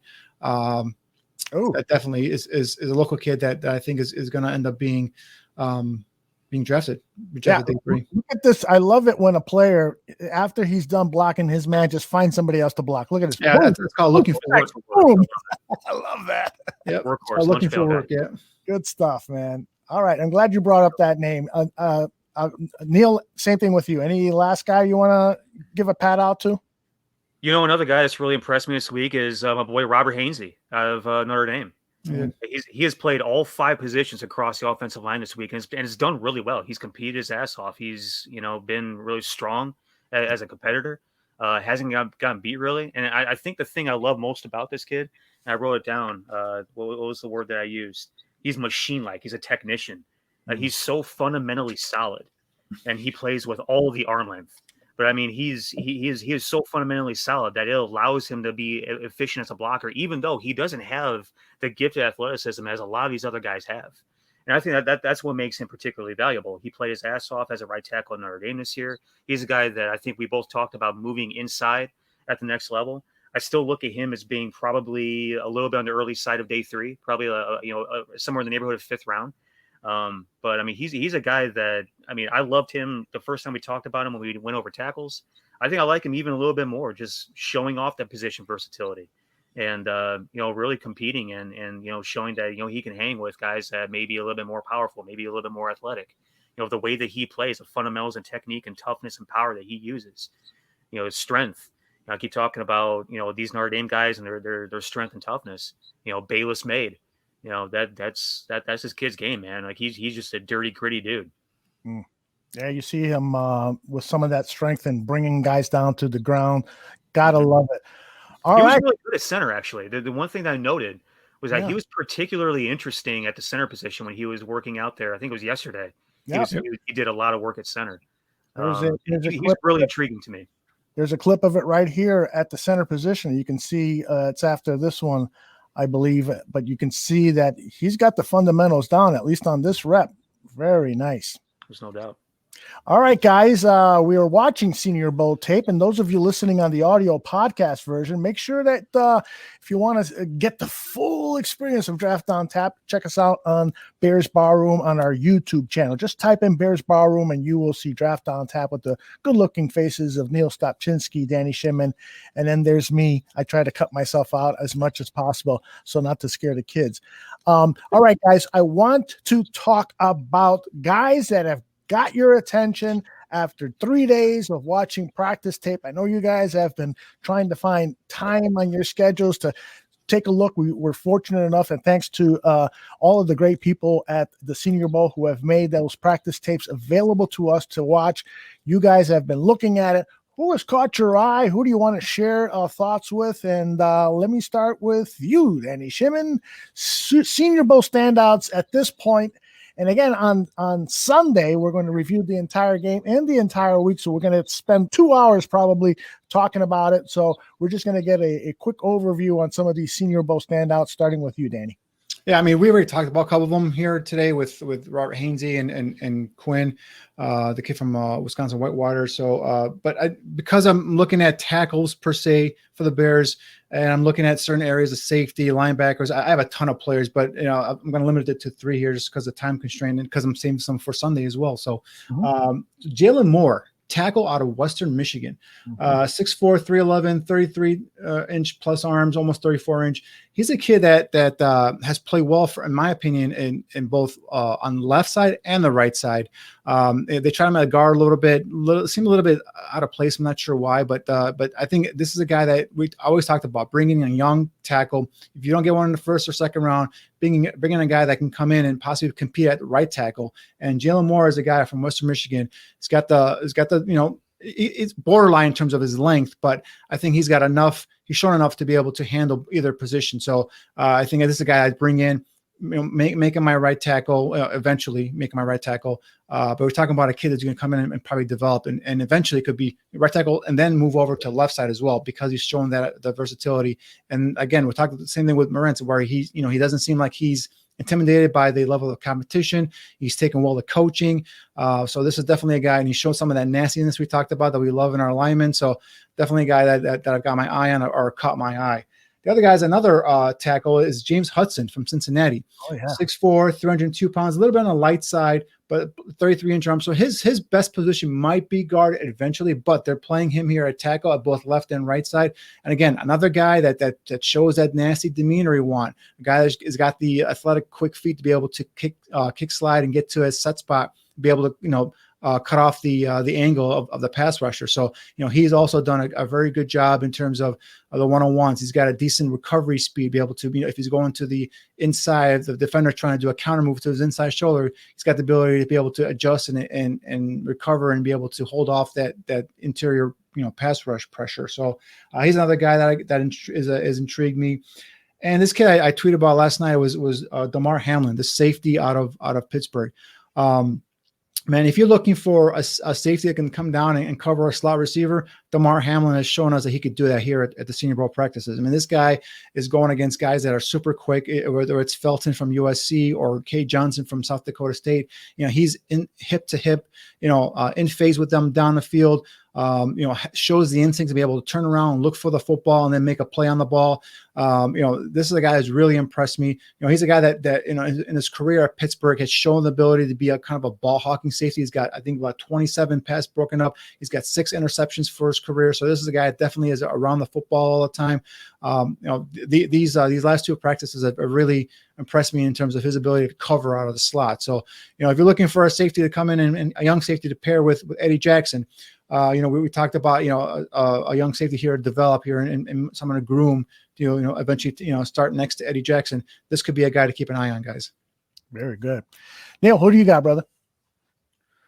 Again, Danny said it too. We talked about a lot of these offensive linemen like Trey Smith and Drake Jackson, Quinn Miners. You look at the other side of the trenches. I think Malik Herring, Boogie Basham, Dalen Hayes are 3 D linemen that really, I think, shot up my board a little bit. Not that, I thought badly of Boogie Basham, and we talked about him extensively in our defensive line show as a guy that maybe didn't fit. But I thought that after I watched him the past couple of days, he probably fits a little bit more than I thought he did as a defensive end and what they do defensively. And who knows what the hell that's even going to be anymore now that Chuck Pagano's gone. So, I mean, I think you really have to consider a lot of different things now when it comes to either 4-3 defensive ends or 3-4 outside linebackers as pass rushers. But I think, Malik Herring, Boogie Basham, and Dalen Hayes are guys that could probably fit in a few different molds in both of those schemes. Looking at, let's see here, Kay Johnson, that kid from South Dakota State, has made some unbelievable catches this week. As a potential slot guy coming in. I'm not sure how high that kid's going to get drafted yet. I haven't put together my wide receiver board exactly, but he's looked really good running routes, being quick, sinking his hips, really sharp routes he's run, and shown unbelievable hands and playmaking ability. He's really flashed a lot. You look at the DBs. Danny, you touched on Hamlin. The Cameron Bynum kid from Cal has like what I like to call spider qualities. He's a kid that he's almost got like multiple agility. He's in a bunch of different places seemingly at the same time. Made a few plays yesterday where it's almost like he's running the route better than the receiver. Really interesting kid and one I'm going to focus on a little bit more going forward once I start putting together my DB board. I haven't really got that far yet with all of my evaluations. I'm looking through my notes. How about Dante Smith? How about Dante Smith from East Carolina? Have you seen him? I'm not very big on Dante Smith. What's that? He's coming as a guard. He's played left tackle at East Carolina. They put him in a guard. And I think he's shown well both on the left or right guard as well. So I mean, there's a ton of players that I have a list here. That I just wanted curious. You saw the same thing with him. He's a guy that was a little bit skinny, a little thin frame kid from East Carolina playing left tackle. Right. I think he opted out for this season, and then did he play this year? I thought okay. So then, but the thing with him is they moved him inside to guard, which I didn't think about. But he's handled himself pretty well, at least in the one-on-ones and especially in the team drills too. So that's a guy I'm keeping my eye on as well. Here is Deontay Smith from East Carolina. Oh, hey, you know what? Okay, so he was going to play this year. What happened was he had a injury in his season opener and he shut it down for the year. Okay, that's what happened. He measured in. It's the interesting thing about him. He measured in at 6'5", 294. He was listed plus inch arms. Right, yeah, 35 and a quarter arms, 85 and an eighth wingspan, 10-inch hands. It has all the measurables in the world. You know what they had him on East Carolina's website? What? 6'4", 280. Wow, it's usually it's the reverse. It's usually they up it on the websites. Yeah, they actually shorted him on the media site. How do you do that? But yeah, I think he's interesting from a length and athletic ability standpoint. Like he has all kinds of athleticism. And, supposedly he reported under playing weight. He reported under supposedly in August at 275. And now he's up to 294. So that tells you everything about his work ethic, I think. I wrote down a kid can really move. He's got, great arm length, which, he measured in that as well. My concerns were that he can't, watching him on tape, he doesn't do a good job of establishing position with his hands, anchoring, controlling defenders. I think he's a project and a half. No, he's got ways to go.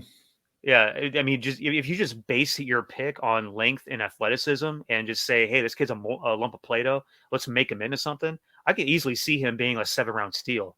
But I'm not going to go ahead and probably, prioritize him as a draft pick. I might prioritize him as a guy we try to get on Sunday, right? A guy is a drafted free agent. I think that's where his best value is. But I think potentially he gives you the option of playing tackle, especially with those measurables as well. He reminds me of a kid like last year I think it was from Connecticut, Matt Pert, that I think the Giants took in a 5th or 6th round. He's a developmental tackle, and then at the end of the year, he was starting at left tackle for them. It might have been because of injury, but yeah, he was out there, performing. So this is definitely a guy. If you do think about it, day 3, you bring him in as a guy you can probably put on your bench for a year or two, develop, get him stronger. But those measurables and athletic abilities is obvious, on tape and here at the Senior Bowl. So I think that's a guy that definitely and it has stood out. But the one thing I wanted to point out is I since last year I've been saying the Bears have to get speed and quickness on offense. And the one thing I've seen at the Senior Bowl, and I wonder if you guys agree, is we've seen some quick, fast receivers.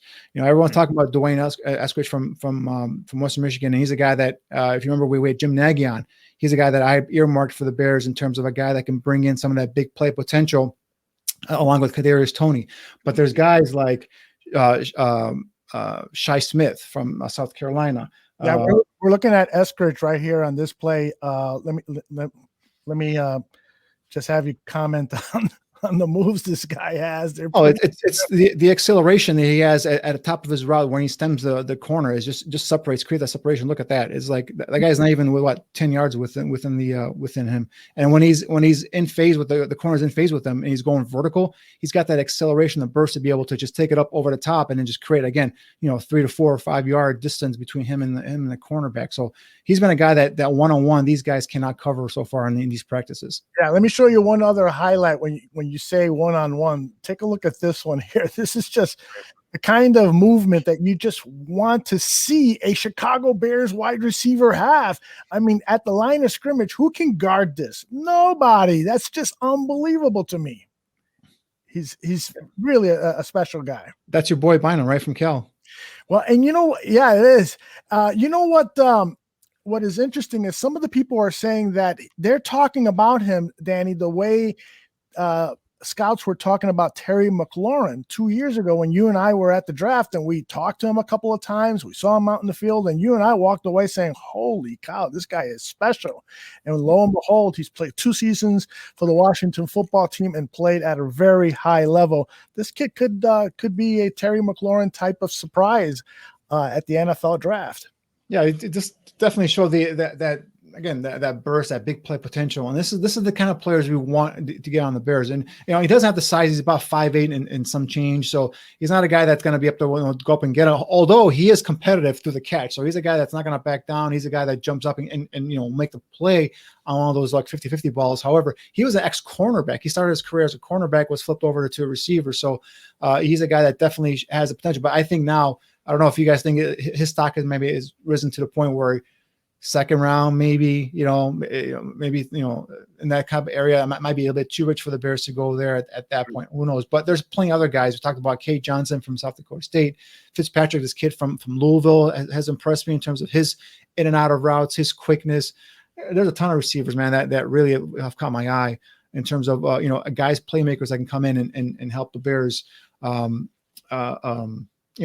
the offensive skill set. And we're not even talking about Tywan Wallace yet, who the kid from Oklahoma State, who's a hell of a receiver, who it's just a playmaker. I mean, last year he tore his ACL, and now he's coming back off the ACL, but still a guy. He doesn't have the quickness and the burst and the speed that some of these guys do, but definitely a guy that I love in terms of his competitiveness at the catch point, going through and above, defenders to make the catch. So. There's a ton of potential here, guys, in terms of the skill position and adding, speed and playmakers on offense here.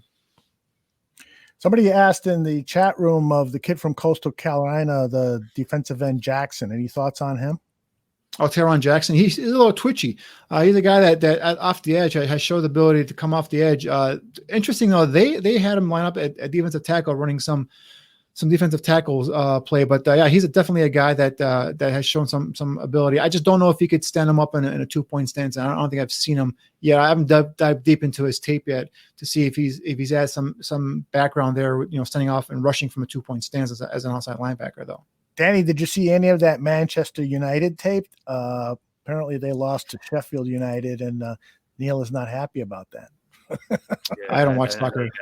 About that, but I'm a big soccer guy. I'm a massive soccer guy. My Premier League team is Man United. They played like trash a couple days ago to Sheffield United, who had a really good year last year. Mm-hmm. But they're probably going to get relegated this year. But ultimately, my main overseas team is Borussia Dortmund out of Germany. I don't believe you asked, but that's okay. Sounds like a beat. Niel, any final thoughts on Senior Bowl standouts? Yeah, I'm going to go back and watch the rest of the tape from day 3 after this, and see who stands out from day 3. I think it's really interesting. You look at from day 1 to, I saw the first half of day 3 today before we jumped on the show. I think it's really interesting every year when you look at how players perform, on day 1 as they progress through to day 2 and how they finish on day 3. Mm-hmm. I think it's really interesting to consider. Are guys just jittery? Are guys rusty? Are guys, pressing? And I think the most important thing that these guys can do is just be themselves and just let it loose and just go out there and play and just not think. Because I think a lot of times what happens is you get guys out there in day 1 that are trying to be too perfect or too, twitched up or too athletic or, whatever, insert your favorite two. And they end up, looking, less of a player or less productive or, end up, starting off on the wrong foot and putting a bad taste in scouts' mouths. And that's the thing I look forward to kind of seeing on day 1 every year is who makes me want to take them off the board early or who makes me want to make them a first-round draft pick early, mm-hmm. and then seeing how that changes as we go throughout the week. But I think it's been an interesting group. Kadarius Toney, I've heard has really been sort of a shining star of the week so far. And not that we don't know that already. He had a hell of a year, mm-hmm. but the Roundtree, a kid from Missouri, the tailback has I'm told is really impressed. The Amari Rodgers kid from Clemson had a great year, and he's really impressing down there. Nas Dean from FSU is having a really good week. Has really turned some eyes as I've talked to people, and so has Darren Hall, the San Diego State DB. Is really impressed with his quickness. A couple of really good tight ends down there. The Gray kid from Duke, the McKitty kid from Georgia, who I think came from Florida State, if I'm not mistaken. McKitty, yeah. McKitty is a kid that impressed me too, from Georgia, a tight end. Only had six receptions the whole season though. They just didn't throw the ball to him. Mm-hmm. Yeah. But he's shown the ability to be able to stretch the zone or the seam and get down the field and make plays outside his frame as well. So it definitely has impressed me. Yeah, there's going to be a lot to look forward to for Saturday, and really, like we're touching on earlier, if Mac Jones doesn't play, seeing those other two kids get out there and play really, for Jamie Newman's case for the first time all year, and then seeing Kellen Mond really with the spotlight on him, like the entire NFL spotlight, all 32 teams, 10 representatives from each team on him, see how he performs is going to be, I think, critical for both those guys, draft stock moving forward. And it's really to see like how the game plays out from a competitiveness standpoint, who stands out, who shows up to really go ahead and kick some ass or make a name for themselves or really just kind of tear the game up. A lot of times you know who's going to be a big time NFL dude or a big time dude at the next level, whichever level you're scouting, by how they show up and play during all-star competition. Do they bring their head with them? Are they going to just be a man amongst boys? Are they going to be an alpha? A lot of times those alpha dudes are the ones that end up, showing up at the next level as well. And it's fun to watch those guys go out and just do their alpha thing. But 1:30 Saturday, we have kickoff. It's going to be fun to watch, and I'm going to be glued in, locked in. I'll probably be tweeting up a storm. It's going to be a lot of fun. I love this week. It's one of my favorite weeks of the year, all year, every year. Normally, I'm down in Mobile, Alabama. I know normally under, normal circumstances, the three of us would be down there in Mobile, Alabama. It's been bizarre watching this on a computer screen and on a TV screen, but nonetheless, it's a lot of fun, and I can't wait to do it next year with you guys. Quick question from Steven. He asks, is Mac Jones too high is number 20 too high for Mac Jones? I think we said earlier in the show. Absolutely. He might not even be there at 20. Yeah, and that's what Superman 800. I'll leave you with a couple more players if I can, Aldo. Please Alex Leatherwood from Alabama, left tackle. There was talk about maybe moving him to the guard. I think he's played well at left tackle, and I think I would leave him at left tackle. He might even be a first-round pick now. I'm not sure. We'll see about that. A couple linebackers. Chaz Surratt has looked natural and instinctive as a middle linebacker. He's a kid that I think if you pair him up with potentially with a guy like Roquan Smith, you have two athletic linebackers, guys can cover, and guys that are both instinctive in the middle of the field. I like that fit.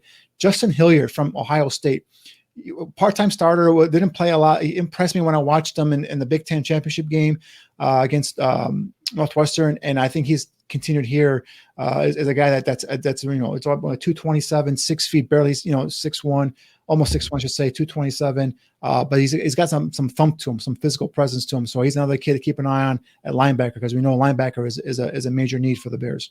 Mm-hmm. All right, fellas, I think we have done pretty good here. What are we? 2 hours and 49 minutes. Not bad, huh? And you guys are going to go back and look at tape, right? Yep. Yeah, I got to watch today's practice tape. I haven't seen that yet. All right, well, get to work. We're going to say goodbye here, but remind you that we will be here Sunday with a special to talk about the Senior Bowl game and put everything in perspective. Talk about one last question before you guys go. How much value do you put? So, for instance, if a guy does well all week in practice and then goes out, doesn't really have a splash game in the actual game, does that concern you at all? No. For me, that the practice is what I value the most. The game, it's nice if they go ahead and make plays in the game as well, but I mean, not necessarily. Yeah, same here. I mean, the practice is great. Being able to see these guys, go against each other, compete live is great.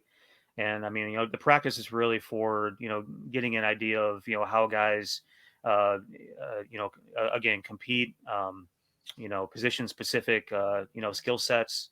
And really, I mean, a lot of times too, like these all-star events, I always say like, combines and all-star stuff and everything else is more for confirmation, or they should be for affirmation, not confirmation, because based on the film you already watched, you should already have a pretty good idea of where these guys fall. Right. And really all these, all-star events is really for, getting these measurables, watching them live, getting them on the hoof, and just, seeing how they perform in these types of settings. See if you can pick up on some of the intangible things, like in between plays, their demeanor, their leadership, all those types of things. So it's like it's important, but it's not the end all be all. Certainly that the game is really just like a lot of fun to watch, to see guys compete, but the practice is probably more important than the game. The game film is more important than the practice. There you go. All right. Excellent final words. And again, a reminder, we're here Sunday, 3 p.m. Central. Hopefully you can join us and let people know that we are here. And those of you who are watching the video version, hit and like and hit the little bell. It'll alert you when we're on with our live shows. And those of you listening in the audio podcast, if you listen on iTunes, please leave us a review. And we'd love a 4 or 5 star review. All right, guys. We'll talk to you in a couple of days. All right. All right. Good night, guys. Thank you. Oh, yeah. Great job. Thank you.